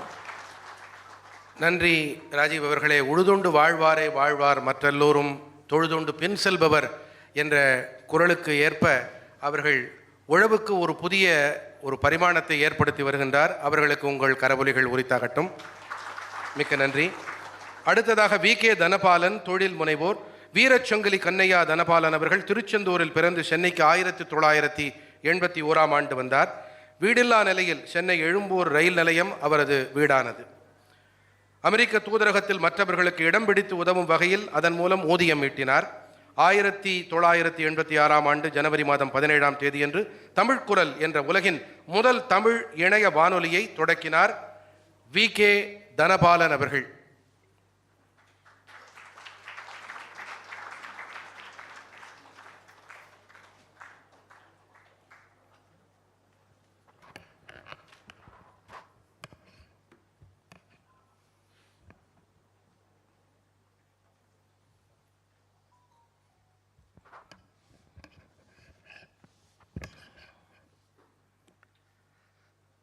என் பெருமதிப்புக்குரிய மேதகு ஆளுநர் அவர்களே, என் முன்னால் அமர்ந்திருக்கும் இன்றைய நேரலை நிகழ்ச்சியின் மனதின் குரல் நிகழ்வில் கலந்து கொண்ட ஜீவன் மிக்க உயிர் கொடுத்த மனிதர்கள் இங்கே அமர்ந்திருக்கிறார்கள். பின்னால் பார்க்கிறேன் தமிழகத்தின் ஆளுமைகள், பத்திரிகையாளர்கள், கல்வியாளர்கள் எல்லோரும் அமர்ந்திருக்கிறார்கள். எல்லோருக்கும் என் மனமார்ந்த நன்றிகள். இந்த வாய்ப்பு தந்த உங்களுக்கும் என் நன்றிகள். இங்கே என்னை அழைத்த போது கேட்டேன், என்ன விஷயம், எதுக்குன்னு. இல்லை இங்கே மனதின் குரல் ஆளுமைகளும் அதில் இடம்பெறாத ஆளுமைகளையும் நாங்கள் பேச வைக்கிறோம், நீங்கள் பேச வேண்டும் உங்களை பற்றி என்று. நல்ல வாய்ப்பு தான், நானும் ஏற்றுக்கொண்டேன். ஆனாலும் என்னை பற்றி நானே பேசுவது ஒரு தர்ம சங்கடம்தான், மிக நெருடலான விஷயமும் கூட. இருந்தாலும் பொறுமையாக ஒரு 5 நிமிடம் நான் என்னை பற்றி சொல்ல வேண்டிய சூழ்நிலை. பேசும்போது தாயை மறந்து பேச முடியாது. என் தாய் தந்தையர்கள் திருச்செந்தூர் கிராமத்தில் மிக மிக அடிமட்டத்தில் வாழ்ந்த சாதாரண சலவை தொழிலாளிகள். என் தாயும் தந்தையும் அந்த அழுக்கு ஆடைகளை எடுத்துக்கொண்டு ஆற்றுக்கு போய் அந்த உவர் மண்ணில் மிளைத்து அடித்து காய வைத்து வீட்டுக்கு வருவார்கள். காலாகாலமாக அவர்கள் கைகளை பார்த்தால் அந்த கைகள் சீல் வடியும், இரத்தம் வடியும். எங்கள் வீட்டில் புது சமையல் கிடையாது. இந்த துணிகளை கொண்டு போய் கொடுக்கும் வீடுகளில் போடும் அந்த உணவும் அந்த பழசும் தான் என் தாய் எடுத்து கொண்டு வந்து அவள் கைகளில் இருக்கக்கூடிய அந்த இரத்தம், சலம், காயாததெல்லாம் அதிலே பழகி அந்த சோடாவில் அதில் கழுவி அந்த சாதத்தை பிணைஞ்சி எனக்கு ஊட்டான். அந்த நன்றியை நான் என்றைக்கும் மறக்காமல் நான் பதிவு செய்கிறேன். அந்த வாழ்க்கை பிடிக்காமல் ஒரு நாள் திருட்டில் ஏறி வித்தவுட் டிக்கெட்டில் எக்மோர் ரயில்வே நிலையம் வந்து சேர்ந்தேன். வந்தால் வேலை கிடைக்கும், பட்டணம் போனால் நல்லா இருக்கலான்னு சொன்னாங்க. நானும் அதை நம்பி வந்தேன். ஏதாவது ஒன்று கிடைக்காதான்னு. ஆனால் எனக்கு எதுவுமே கிடைக்கல. எல்லா கடைகள், ஹோட்டல்கள் எல்லாத்துலேயும் போய்ட்டு வேலை கேட்டேன், யாரும் தரல. அப்புறம் தான் தெரிஞ்சு இந்த அறிமுகம் இல்லாதவர்களுக்கு வேலை கொடுக்க மாட்டாங்க. அவங்கவுங்க ஊர்லேருந்து கொண்டுருவாங்க ஆள்களை. நானும் அந்த பட்டியல். இடமில்லை, உணவில்லை, எக்மோர் ஸ்டேஷன்லேயே படுக்க வேண்டிய நிலமை. வந்த ஒரே வேஷ்டி ஷர்ட்டு. 4 மாத காலம் என்ன நடந்ததுன்றே தெரியாது. ஒரு மனநோயாளியாக நான் வாழ்ந்தேன். பல்லு விளக்கல, குளிக்கலை, சாப்பாடு இல்லை. இந்த கல்யாண வீட்டுகளில் மிஞ்சுறதெல்லாம் ஒரு சாக்கில் போட்டு கொண்டு வருவாங்க. அங்கே சிலர் நல்லவர்கள், பிச்சைக்காரர்கள், நல்லவர்கள், நல்ல மனம் கொண்டவர்கள். அவர்கள் அங்கே இருக்கவர்களுக்கு அதை உருண்டையாக்கி கொடுப்பாங்க. அதை எல்லாரும் எடுத்து சாப்பிடுவாங்க. நானும் அப்படியான உணவை சாப்பிட்டவன். 4 மாத காலம் மனநோயாளியான பிறகு அடுத்த 2 மாதம் நான் சுத்த பைத்தியக்காரனாகி விட்டேன். 100% பைத்தியக்காரன். தூக்கம் இல்லை, பசி இல்லை. அந்த ஊரை சுற்றி சுற்றி நடக்கிறது, ஸ்டேஷனை சுற்றி. அப்படி ஒரு நாள் தூக்கமும் வராது, ஆனால் படுக்கிறது. அப்போ தான் ஒரு நாள் ஒரு போலீஸுக்காரர் திருட்டு கேஸுல சந்தேக கேஸுன்னு இருந்துச்சு அந்த காலத்தில். அது மாதம் இத்தனை வேணும் ஒரு போலீஸுக்கு கோட்டா. அன்னைக்கு கோட்டா குறைஞ்சி போச்சு போல். குறைஞ்சா இங்கே உள்ளவங்கள கூப்பிட்டு போயிடுவாங்க. ஸ்டேஷனில் படுத்துருக்கிறவனெல்லாம் என்னையும் அடி விழுது. நான் எலும்பிட்டேன். என்ன உன் பேர் என்ன? பாலன். அடித்தான் அடி, லத்தியில் மூக்கு உடைஞ்சி ரத்தம் பீரிட்டுச்சு, கன்னத்தில் அடி, தலையில் அடி. என்ன நடந்துச்சு? நானே பைத்தியம், எனக்கு போய் அடிச்சுவேன், என்ன பண்ண போகிறோம்? ரத்தம் கொட்டுது. சரி போய் நில்லு அப்படின்னா கீழே நிற்கிற 4 பேரோட நானும் நிற்கிறேன். என்னடா இது அப்படின்றேன். இல்லை சந்தேக கேஸ் கிடைக்கல போல், அதனால் எங்களை இந்த டைம் அந்த கோட்டாவில் கொண்டுகிட்டு போட்டு ஜெயிலில் போட்டுருவாங்கன்ட்டாங்க. விடிஞ்சா ஜெயிலு. எனக்கு சட்டுன்னு ஒரு ஞானோதயம். 8 ஓட்டம். அமெரிக்க தூதராலயத்தின் வாசலில் 4-5 பேர் கோட் சூட்டோடு இருந்தாங்க. எல்லாம் கோட் சூட்டை படித்தவங்க. ஆனால் விசாக்கு கீழே பிளாட்பாரத்தில் தான் படுத்துருக்கணும். அப்போ நல்லா இருக்கேன்னு நாங்கள் பட்டுக்கிட்டேன். காலையில் ஒருத்தர் எழுப்பி தம்பி இடத்த தாயான்னாரு. சரின்ட்டேன். 2 ரூபா கொடுத்தாரு. அந்த 2 ரூபா தான் என்னுடைய முதல் வருமானம். காலையில் கிடச்ச அந்த 5 மணிக்கு கிடச்ச 2 ரூபாயை வச்சுக்கிட்டு இட்லி தோசைலாம் சாப்பிட விருப்பம் இல்லை, எனக்கு சோறு சாப்பிடணும் இப்போது. அப்புறம் பார்த்தா எனக்கு மூளை வேலை செய்யுது. பைத்தியம் தெளிஞ்சிட்டு இவன் அடித்த அடியில் நல்லது நடந்ததுக்கு 2 ரூபா அந்த அளவு சாப்பாட்டுக்காக 11 மணி வரைக்கும் மதுரை முனியாண்டி விலாஸ் வாசலில் பசியோடு காத்திருந்தேன். அந்த 2 ரூபா சாப்பாடை சாப்பிடணுன்னா அந்த 2 ரூபாயிலிருந்து ஆரம்பித்த பிறகு என் வாழ்க்கை அதையே தொழிலாக கொண்டது. வானத்தில் பறக்கும் அத்தனை விமான டிக்கெட்டுகளுக்கும் நான் ஸ்டாக்கிஸ்டாக இருக்கிறேன். 90,000 வங்கிகளில் உலகெங்கும் பணம் கொடுத்தால் என் நிறுவனத்தில் 7 நிமிடத்தில் எத்தனை கோடியாக இருந்தாலும் பெற்றுக்கொள்ளலாம். அந்த வசதி எங்கள் நிறுவனத்தில் இருக்கிறது. கான்சுலேட் ஜெனரலுக்கு நீங்கள் பயோமெட்ரிக் கைரேகைலாம் வைக்க போக தேவையில்லை. அத்தனை கான்சுலேட் ஜெனரலும் எங்கள் நிறுவனத்தை அங்கீகரித்திருக்கிறது. எங்கள் ஆஃபீஸுக்கு வந்துட்டாலே நாங்களே பயோமெட்ரிக் எல்லாம் பண்ணி கைரேகை பண்ணி கான்சுலேட் பண்ண வேண்டிய வேலையெல்லாம் செஞ்சு விசாவுக்கு வாங்கி அங்கே கொடுத்துருவோம். அந்த அளவுக்கு எங்கள் நிறுவனம் வளர்ந்திருக்கிறது. அது மட்டுமல்ல, உலகின் முதல் இணைய வானொலி என்னை அறிமுகப்படுத்தும் சொன்னார். உலகின் முதல் இணைய வானொலி மட்டுமல்ல, இந்தியாவின் முதல் வானொலி இன்டர்நெட் ரேடியோ worldtamilnews.com அதன் நிறுவனர் இந்த விகேடி பால்.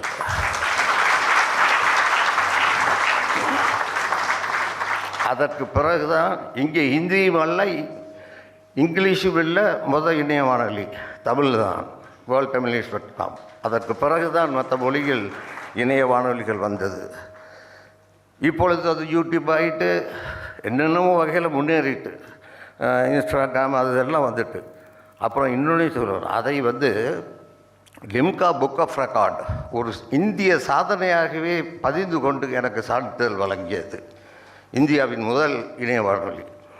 அதுக்கு அடுத்த ஒரு விஷயத்தை சொல்லி நான் என் உரையை நிறைவு செய்ய போகிறேன். என் தொழிலில் டிக்கெட் விசா விற்கிறேன்ற நிலைமை மாறி வெளிநாட்டு நண்பர் ஒருவர் கலை நிகழ்ச்சி நடத்தலாமே என்னார். சரி நடத்தலாமே, எனக்கு ஒன்றும் தெரியாது.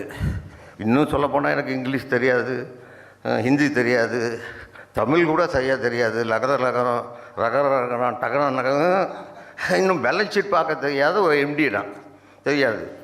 அதெல்லாம் மேனேஜர் காதல் சொல்லுவான், சரி சரி அப்படி அனுப்பிடுவேன். ஒரு திறமையும் இல்லாதவன் தான். வாழ்க்கை கொடுத்தது. அப்போ அந்த கலை நிகழ்ச்சி என்ன செய்யலாம்? என் வீட்டில் 10 வீடு தள்ளி நான் வணங்கும் தெய்வம், என் தந்தைக்கு நிகரானவர், தந்தை மாதிரின்னு கூட நான் சொல்ல விரும்பலை, என் தந்தையே தான். என் தந்தை அமரர் சீர்காழி கோவிந்தராஜன் அவர்கள்.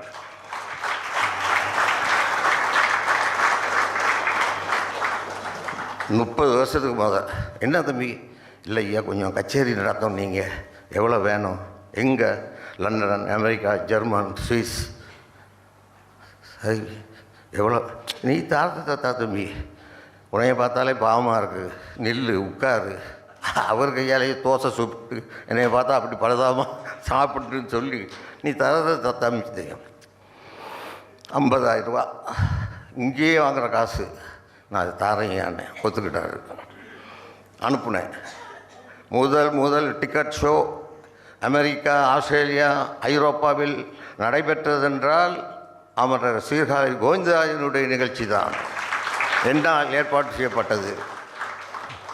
லண்டனில் housefull, German housefull, Paris housefull, Switzerland Housefull.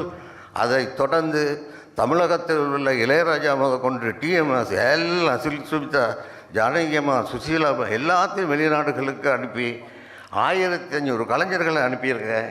300க்கும் மேற்பட்ட நிகழ்ச்சிகள் நடந்திருக்கு. இதையும் லிம்கா புக் ஆஃப் ரெக்கார்ட் சாதனையாக பதிந்து கொண்டுள்ளது. இந்தியாவில் இவ்வளவு கலை நிகழ்ச்சிகளை நடத்திய ஒரு இந்தியன் விகேடி பாலன். அதற்காக அன்றைய முதல்வர் கலைஞர் கருணாநிதி அவர்கள், நான் மிகவும் மதிக்கும் மூதறிஞர், பெரியவர், அவர் கரங்களால் கவர்னர் பாத்திமா பிபி அவர்கள் கரங்களால் சான்றிதழும் தங்கப்பதக்கமும் பெற்றவர் நான். இன்னும் இன்னும் பல கல்லூரிகள் இங்கே இருக்கக்கூடிய Stella Maris, Madras Christian college, SIT college, இங்கே உள்ள சுற்றுலா மாணவர்களுக்கெல்லாம் நாங்களே இன்டர்ன்ஷிப் ட்ரைனிங் பயிற்சி கொடுத்து வேலையும் வாங்கி கொடுக்குறோம். இன்னும் எங்கள் நிறுவனம் பல ஐஏஎஸ்களை உருவாக்கி இருக்கிறது, பல பிஹெச்டி டாக்டர்களை உருவாக்கி இருக்கிறது. அதையெல்லாம் வரிசைப்பட்ட நேரம் இடம் கொடுக்கவில்லை. நான் விடைபெறும் நேரத்தில் என் அன்பு சகோதரன் சீர்காழி சிவச்சிதம்பரம் அவர்கள் அங்கே அமர்ந்து கொண்டிருக்கிறார்கள். அவரோட போனார் அப்பாவோட முதல் நிகழ்ச்சிக்கு. அந்த ஞாபகங்கள் எல்லாம் எங்கள் குடும்ப உறவு. நிறைவு செய்ய போகிறேன். ஐயா அவர்கள் முன்னிலையில் பேச கிடைத்தது மகிழ்ச்சி. வித்தவுட் டிக்கெட்டில் ஊர்லேருந்து வந்த என்ன ஒரு வருத்தமான செய்தியை பதிந்து விட்டு நான் செல்கிறேன். இன்றைக்கும் நான் வித்தவுட் டிக்கெட் தான். ஆனால் அன்றைக்கு ட்ரெயினில் இன்றைக்கி வானத்தை பறக்கிற அத்தனை ஃப்ளைட்லேயும் எனக்கு ஃப்ரீ டிக்கெட், வித்தவுட் டிக்கெட். நன்றி, வணக்கம். நன்றி வி.கே. தனபாலன் ஐயா அவர்களே. பிரதமர் அவர்களிடம் ஒரு சிறப்பம்சம் உண்டு. பல சிறப்பம்சங்களில் ஒன்று சங்கடங்களை சந்தர்ப்பங்களாக மாற்றுவது, பிறகு அதை சாதனைகளாக பரிமளிக்கச் செய்வது. அப்படிப்பட்ட ஒரு ஆளுமையாக இன்று வி.கே. தனபாலன் ஐயா அவர்கள் இருக்கிறார். மிக உருக்கமான சொற்கள் உங்களுடையவை. உங்களுடைய இந்த சொற்கள் நகைச்சுவையாக உங்கள் துயரங்களை நீங்கள் எங்களோடு பகிர்ந்து கொண்டாலும் அவை ஒரு பெரிய கற்றல் அனுபவமாகவே நாங்கள் காண்கிறோம். ரொம்ப நன்றி தனபாலன் ஐயா அவர்களே. நிறைவாக மயிலை திருவள்ளுவர் தமிழ்ச்சங்கம் என்ற அரசு சாரா அமைப்பு, சேயோன் என்று அழைக்கப்படும் கலை மாமணி விருது பெற்ற முனைவர் என் முருகன் அவர்கள் இந்த அரசு சாரா அமைப்பினை 4 தசாப்தங்களுக்கு முன்பாக தொடங்கினார்.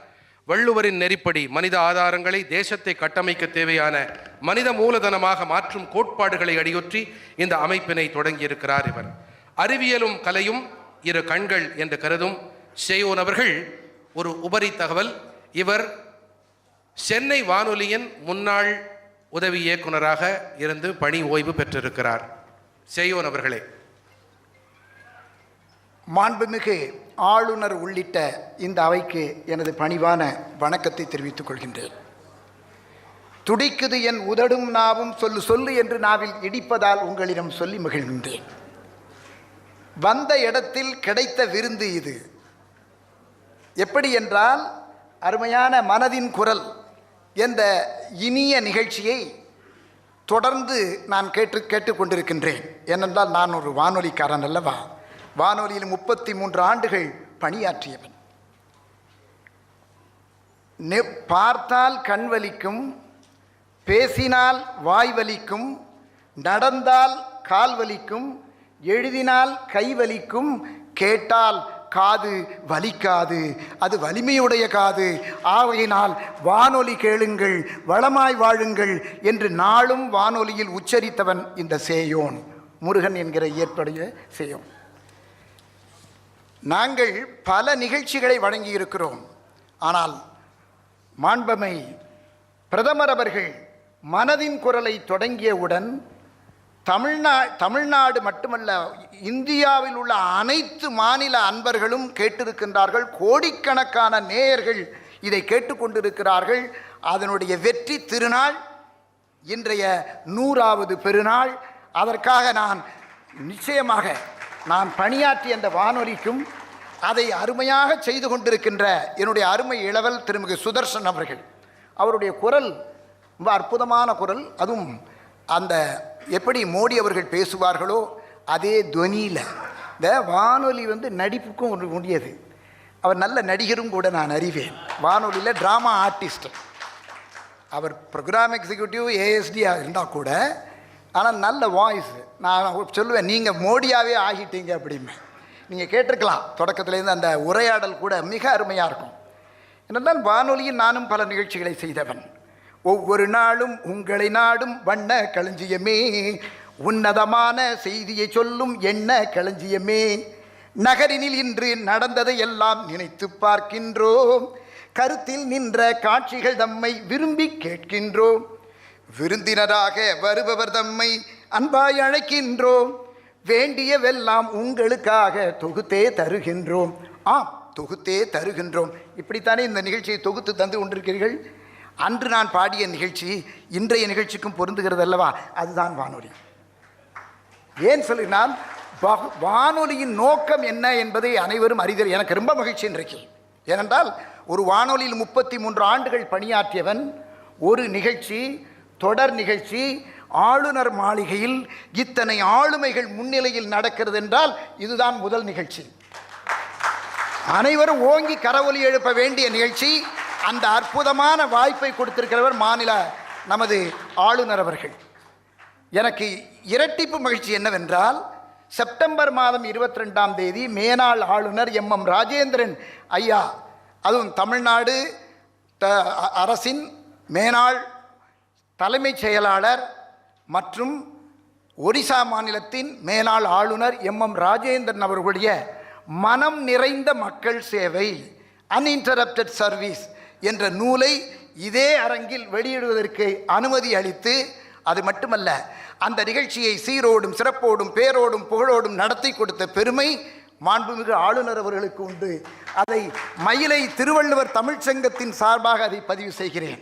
அன்பர்களே, அதே போன்றுதான் இன்றைக்கு நான் என் பணியை தொடங்கிய வானொலியின் மனதின் குரல், அருமையான தலைப்பு. உங்களுக்கெல்லாம் நினைவிருக்கும், வளரும் தமிழகம். தமிழ்நாட்டில் நிறைய நிகழ்ச்சி பண்ணியிருக்கோம், வளரும் தமிழ்நாடு நிகழ்ச்சி பண்ணியிருக்கோம். ஆனால் பாரதத்தில் உள்ள அனைத்து மாநில மக்களும் அனைத்து மொழிகளிலும் இந்த மனதின் குரல் நிகழ்ச்சி சென்று சேர்ந்திருக்கிறது என்றால் அதை வடிவமைத்த பெருமை வானொலிக்கு உண்டு. அந்த நல் வாய்ப்பினை வழங்கிய பெருமை மாண்புமிகு நமது பாரத பிரதமர் அவர்களுக்கு உண்டு என்று சொல்வேன்.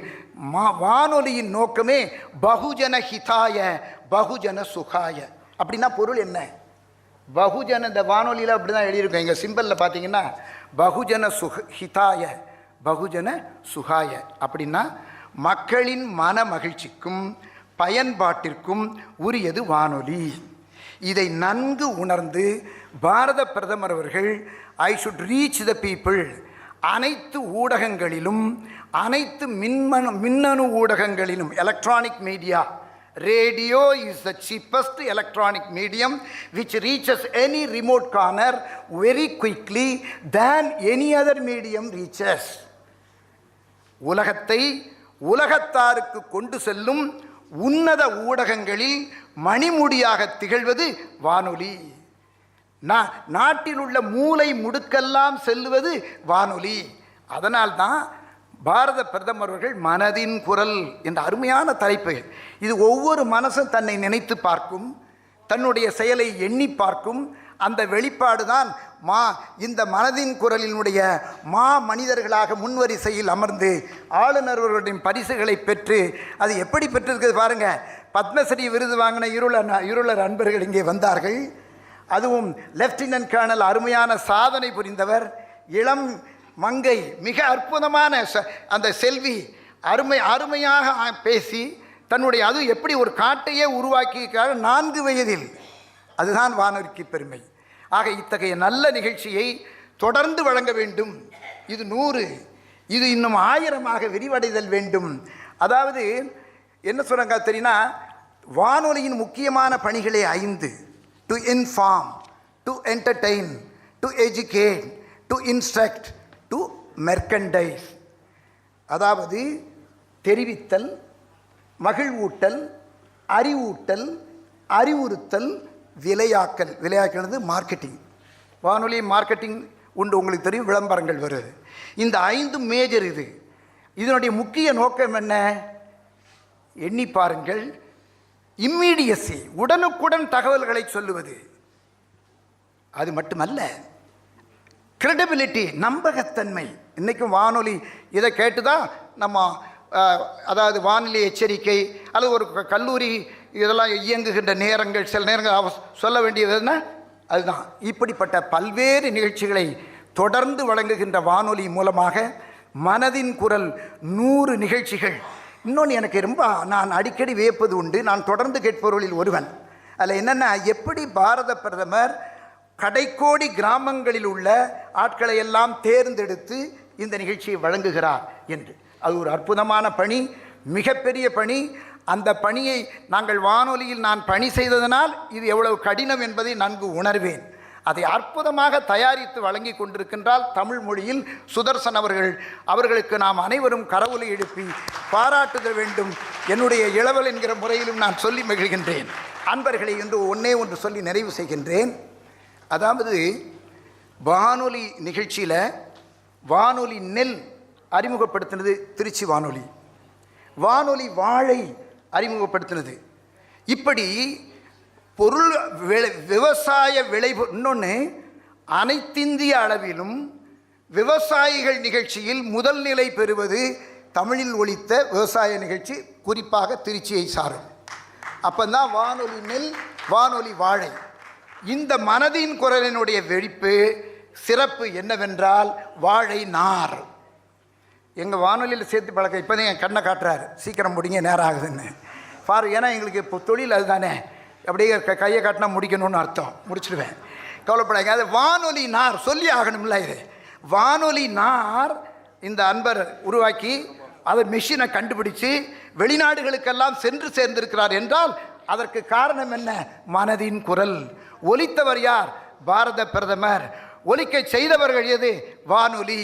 ஆகையினாலே அனைத்து நல்ல உள்ளங்களுக்கும் நன்றி சொல்லி இத்தகைய நல்ல வாய்ப்பினை, அது எதை சொல்லுவாங்கன்னா மக்களை சென்று சேரணுமாங்க. மக்களை சென்று சேர்வது தான் வானொலி.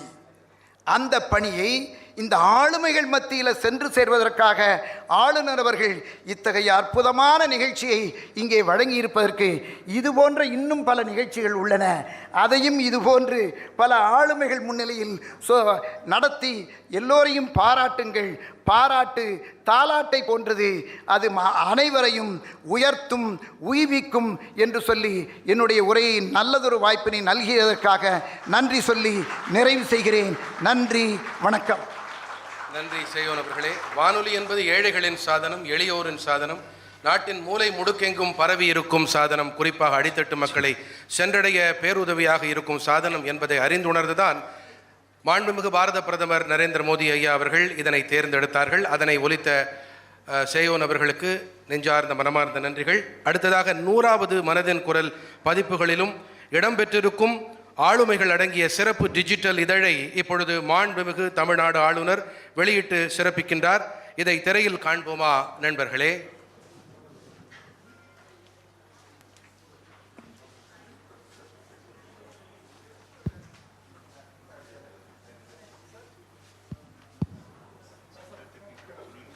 இது 100வது பகுதி.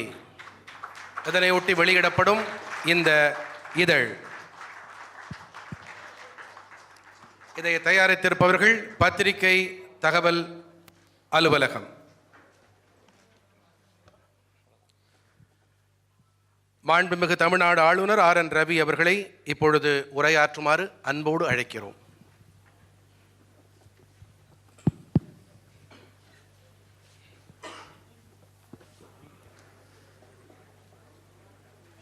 இங்கே கூட்டியிருக்கும் அனைத்து மதிப்பிற்குரியவர்களுக்கும் வணக்கம்.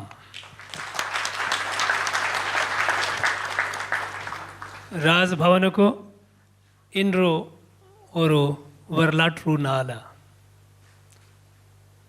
Because it is historic, because this hall, Darbar Hall, has held many events, felicitated many dignitaries, many achievers, but today is special. It's special because we have here, all of you present here, you are in your own ways silently bringing about a revolution to transform this country. You are all builder of the nation.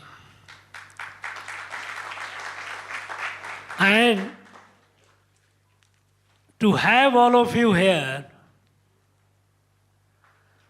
I think Raj Bhavan feels blessed to have you all.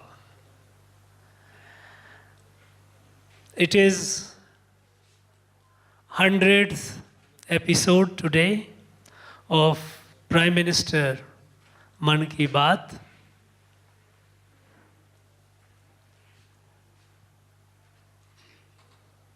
In the last 100 episodes, think of how it has transformed and how it is transforming the country. The first of all, the one special, unique thing about this entire series of Maan Ki Baat is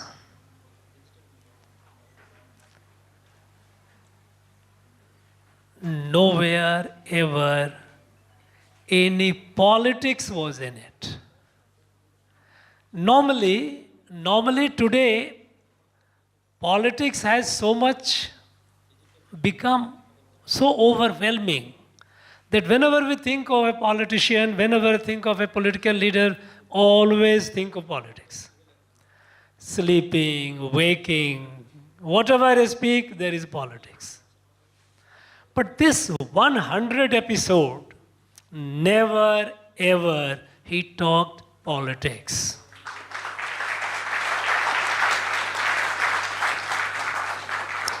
What did he do? He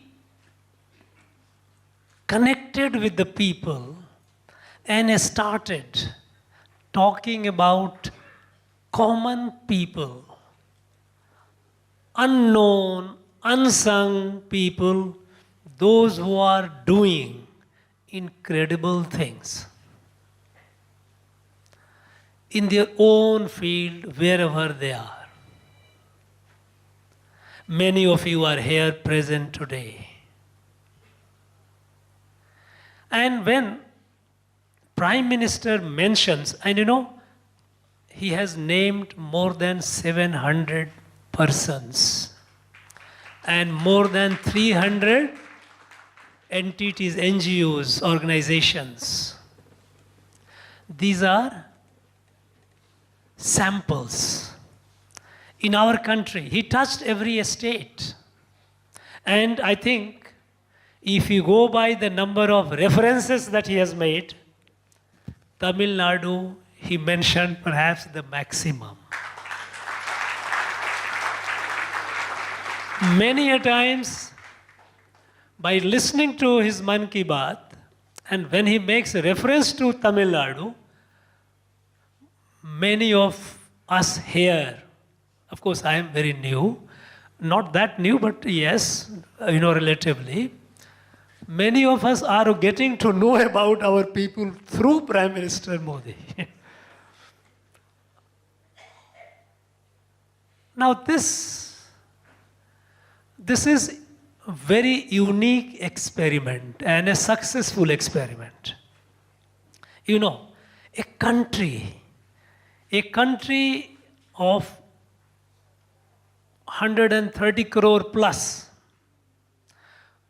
as the prediction goes that by this year we will be the country with the largest population in the world, we will overtake China.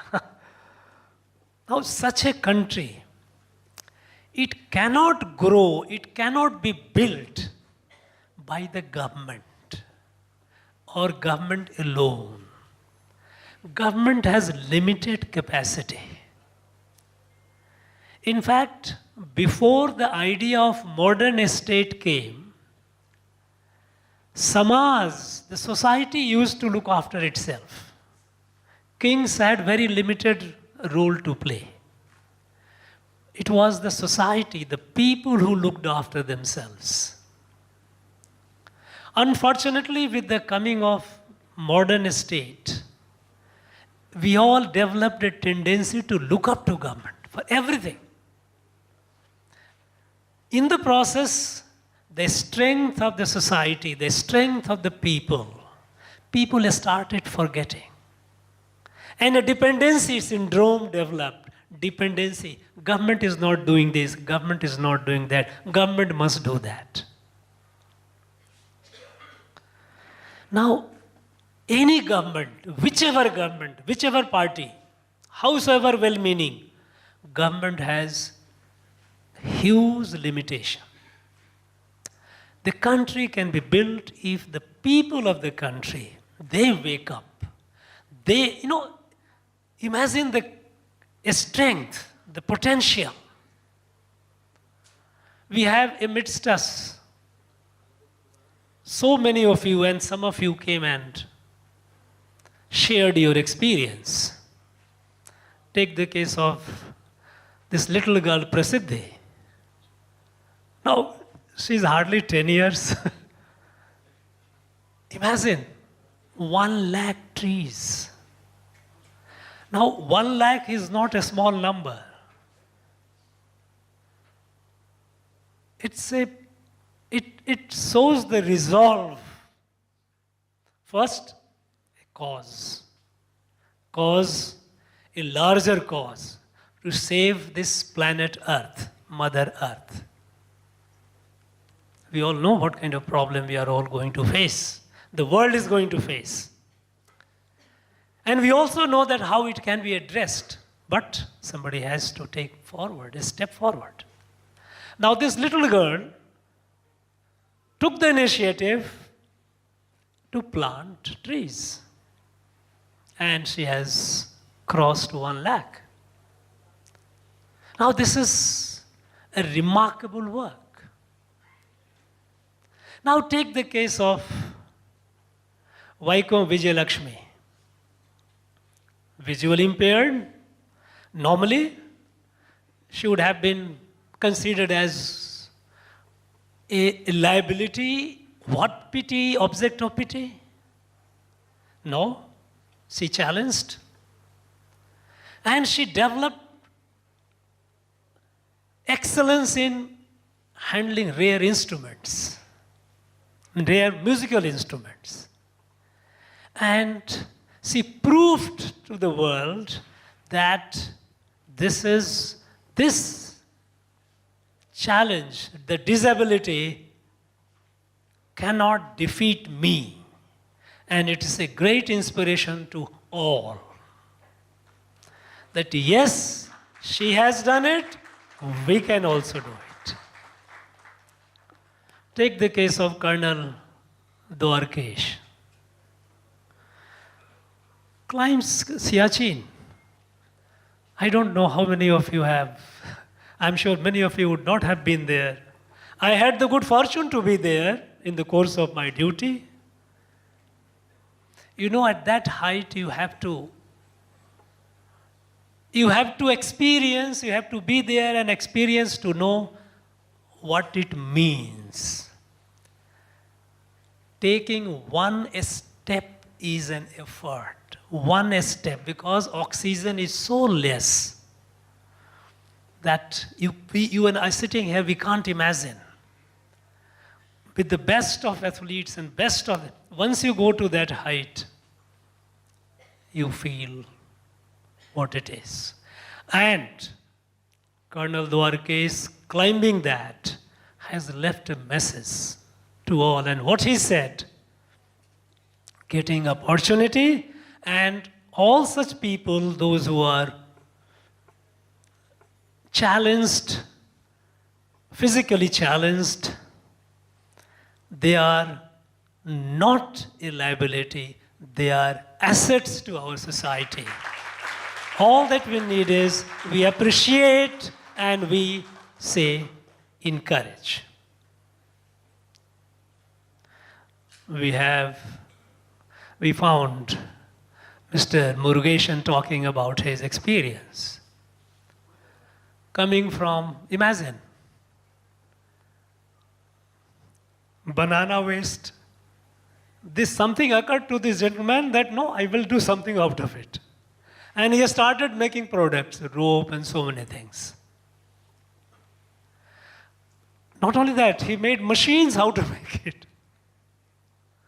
Now, think of the person, his idea.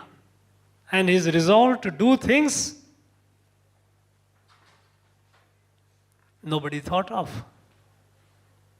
This is a great inspiration. Thank you very much. We have Rajiv sitting here, please, with his uncle, Neil Jayaraman. He has preserved hundreds of native rice varieties.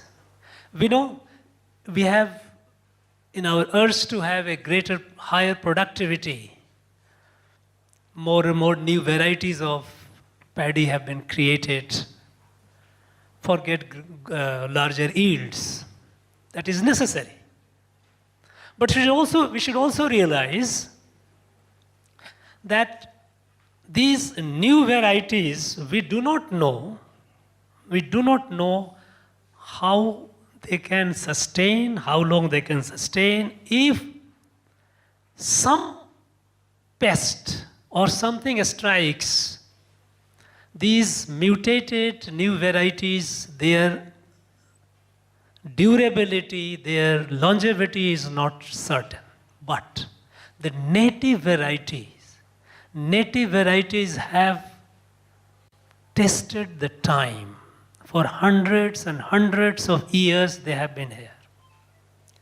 And when it comes to rice, I don't know how many of us are aware that this land here in Tamil Nadu, now we call Tamil Nadu, until 200 years ago, these are records, the British records of 1820, 1830, our rice production, native rice production, was what is today difficult for us to achieve.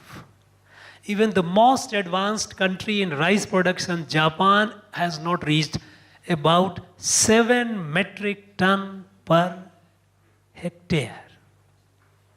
Now 7 metric ton per hectare rice production was through native varieties. This is what we were doing during the period of colonization because of various policies, land policies of the colonials and all that, which suffered.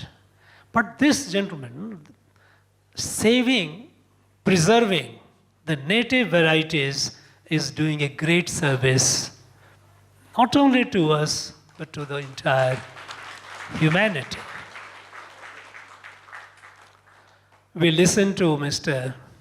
Thiru Dhanabalan. Imagine what a story. What a story. This gentleman comes from Tiruchendur, sleeps at the railway station platform. I don't know how many of you have the experience of sleeping at the railway platform. I must tell you that not out of compulsion. He slept out of compulsion. But out of my job compulsion, I have slept on railway platforms so many days. In my younger days. And one knows what it feels like. And then he shared his experience how for people going for visa to American consulate, he would go stand, earn money. And today, look at him. Internet radio, Tamil radio, the first of its kind in the world, he created.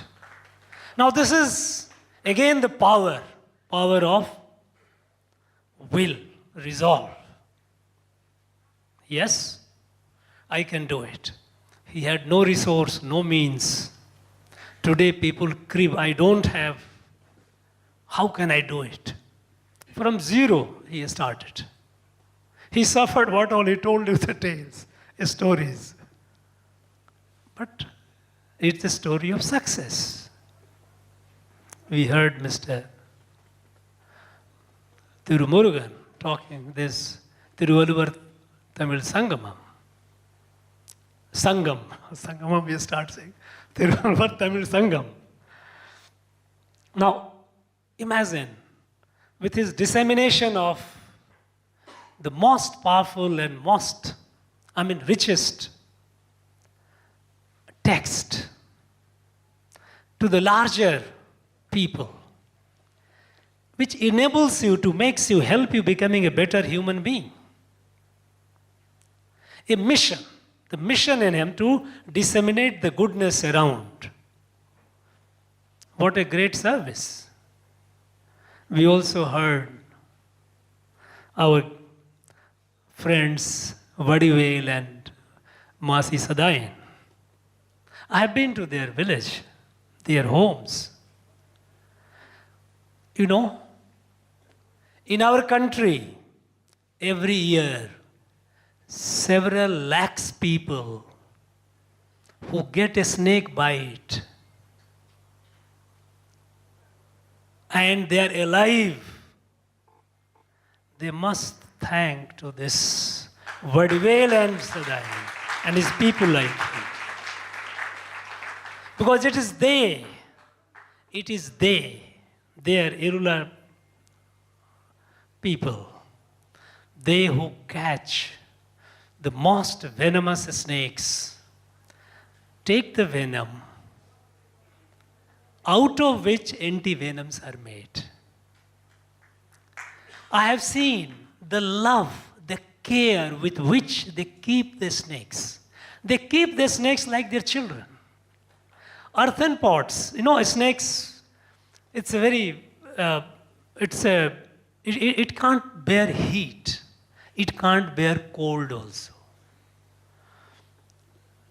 Certainly it can't bear cold. So they keep in earthen pot to see that temperature remains cool. And after extracting the venom, they carefully take them back to the forest and release them. They don't ever harm any snake. Now, look at the intimacy, look at the sense of togetherness, the sense of oneness. People, we can say, well, they are not very educated, they are not, in the so-called, in terms of success. But the work that they are doing, and they have been doing it traditionally. In fact, I have been wondering that how come these people, those who save the lives of lakhs and lakhs of people throughout the country, we must do something to improve their life. It's true. The people like him are now getting recognized. He got Padma Shri. They got Padma Shri. More and more people today, unlike in the past, all these recognitions were basically people, those who were in the visibility, the high people all the time. They used to get. Today we get people, those who are unknown, unsung, somewhere in the remote area doing barefoot, planting trees. Somebody's catching a snake, taking the venom. Somebody who is building out of passion, the toilets have been doing for a long, long time. Somebody is conserving river. Somebody preserving the traditional embroidery, traditional art and craft. Now, all these have been possible today to make it known to the larger people. And once their story is shared, others get energized, inspired. And I must tell you, today I, for one, listening to these 7-8 people, those who spoke and shared their experience, right from this little girl Prasiddhi to Vadivel and Masi Sadayan, I feel inspired. I feel encouraged. Look, if they can do, I must do more. We must do more. And this harnessing of the collective strength of our people, that is what takes the country. touching issue. Look at our sports. For a very long time, sports, we have such a large country, but in the field of sports, internationally we were at the margin. Today, people are taking note of it. Yes, India also has sports people. And our sports people, sports young men and women are making us so proud with their achievement, with their performance. These things to be encouraged. Prime Minister has been taking special care to recognize and appreciate the goodness, the power of individual looking ordinary but with the potential to do extraordinary things. Such people are being recognized, and to that I'm sure there are many, because you know that 23 crore people are regular listener to this Mann Ki Baat. 23 crore. I don't think there is any other program in the world which has got such a large audience of 23 crore. The study shows that while 23 crores are regular listener, 100 crore people of India at least they have listened one full Mann Ki Baat. This exercise, this outreach, it has a lot of lessons for all of us. While we recognize and appreciate the goodness among us and try to emulate and do, the art of communication. Everybody thought it is an age of electronic media. You have to be on YouTube, you have to be electronic and catch. Then people will see and you have influence. All India Radio. Now All India Radio, people had forgotten All India Radio, what is All India? There was a time when we all were young, we were all listening only to All India Radio, of course. The song program of Vivid Bharati was so popular, we used to wait for the evening, listen to Vivid Bharati. So many programs. But over the time, people started moving away. Now again moving. Because this has such the largest and widest access, the remotest area. And when you listen and when you see, there is a difference. When you see something on the TV screen or your mobile screen, your connect is only with the eyes and you get all the time moving, emotionally moving along with the events which are coming on the screen. But when you listen, your mind, you process. More than your eye, your processing is going on. You appreciate, you assimilate. It's much deeper way of engagement. Phenomenal. We have to learn a lot. So I thank the Prime Minister for keeping this connect and taking the country forward. Taking the country forward to its destiny. A country of 130 crore cannot be at the margin of world affairs. A country of 130 crores cannot be poor. A country of 130 crores cannot be behind in any field of development.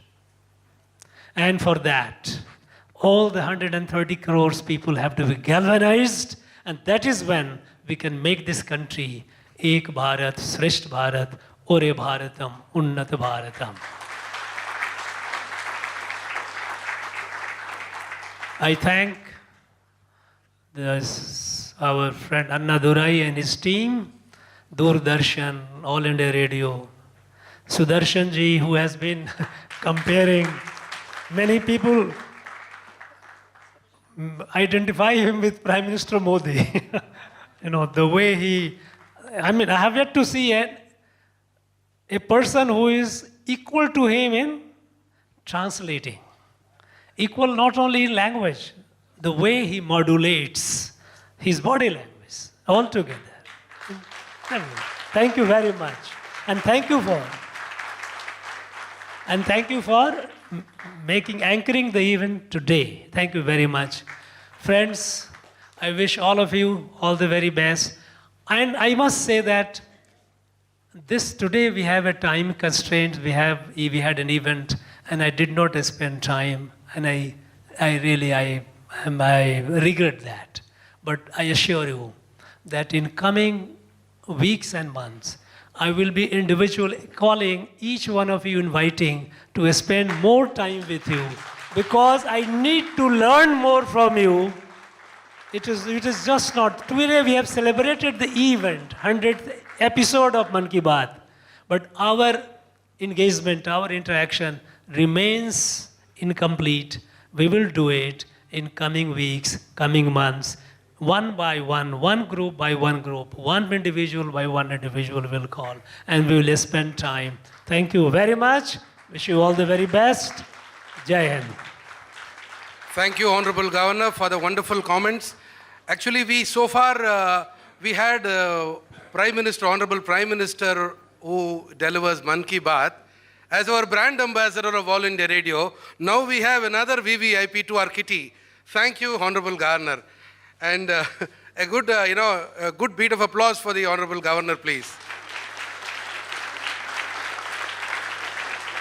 இவருக்கு பல பரிமாணங்கள் உண்டு என்பது எல்லோருக்கும் தெரியும். இன்று தொகுப்பாளராக மிக அழகாக அத்தனை பேர்களையும் உரையாற்றிய அத்தனை முக்கியஸ்தர்களுடைய கருத்துக்களை, முக்கியமான கருத்துக்களை தன்னுடைய அனுபவத்தோடு சுவை கூட்டி அதை அளித்திருக்கிறார். மிக்க நன்றி மாண்புமிகு ஆளுநர் ஐயா அவர்களே.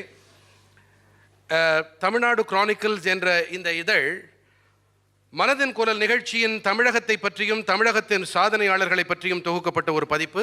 நாட்டிலேயே மிக அதிக அளவில் தமிழகத்தை பற்றி குறிப்பிட்டிருக்கிறார் பாரத பிரதமர் மாண்புமிகு நரேந்திர மோடி ஐயா என்பதால் இந்த நூல் 142 பக்க அளவில் விரிந்திருக்கிறது.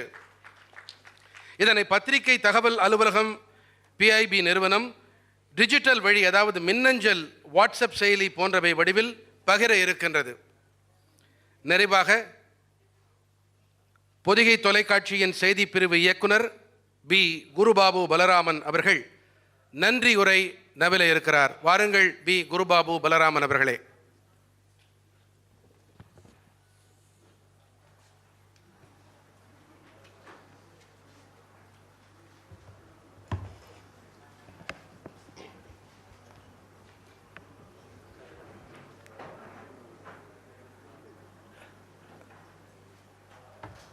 எங்கள் அழைப்பை ஏற்று இந்த விழாவை மிக சிறப்பாக நடத்துவதற்காக எங்களுக்கு ஆலோசனை வழங்கி வழிநடத்திய Honorable Governor ஐயா அவர்களுக்கு நன்றி.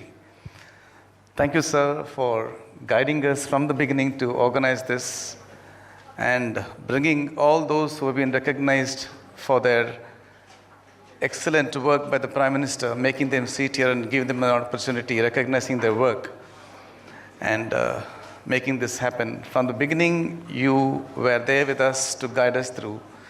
We thank you for that. இந்த நிகழ்ச்சி கலந்து கொள்வதற்காக எங்கள் அழைப்பை ஏற்று ஒவ்வொருவரும் இந்த நேரத்தை ஒதுக்கி சிறப்பாக வந்து இந்த நிகழ்ச்சி கலந்து கொண்டதற்காக உங்கள் எல்லாருக்கும் நன்றி. ஊடக நண்பர்களுக்கும் நன்றி. எங்களுக்கு ஆலோசனை வழங்கி இந்த நிகழ்ச்சி நடத்துவதற்காக எங்கள் கூட இருந்து ஒரு குழுவாக இருந்து எங்களுக்கு வழி நடத்திய ADG சாருக்கும் plus all India radio and Doordarshan என்னுடைய கலீக்ஸுக்கும்,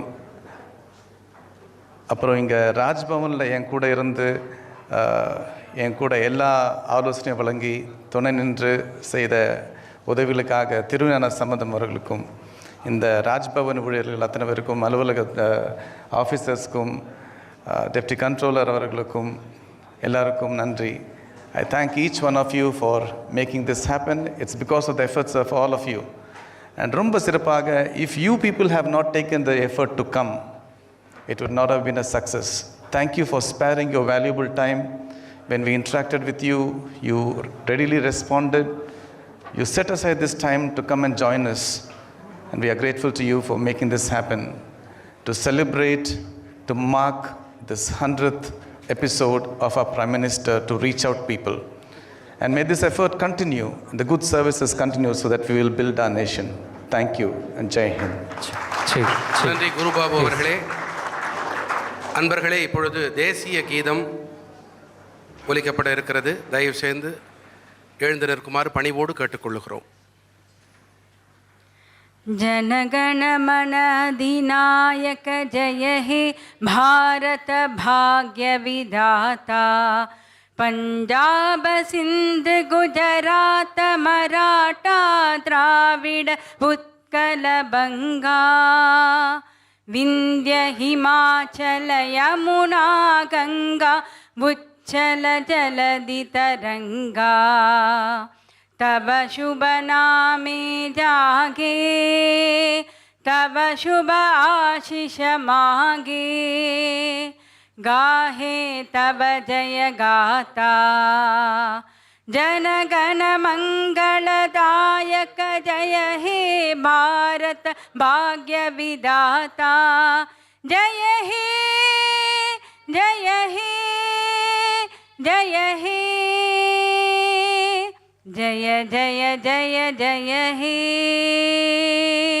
நன்றி. பகல் வேளை உணவு காத்திருக்கிறது சுட சுட. இதை தவிர குழு புகைப்பட காட்சிகளும் இருக்கின்றன. அனைவரும் இருந்து அதில் பங்கெடுத்துக் கொள்ளுமாறு கேட்டுக்கொள்ளும்.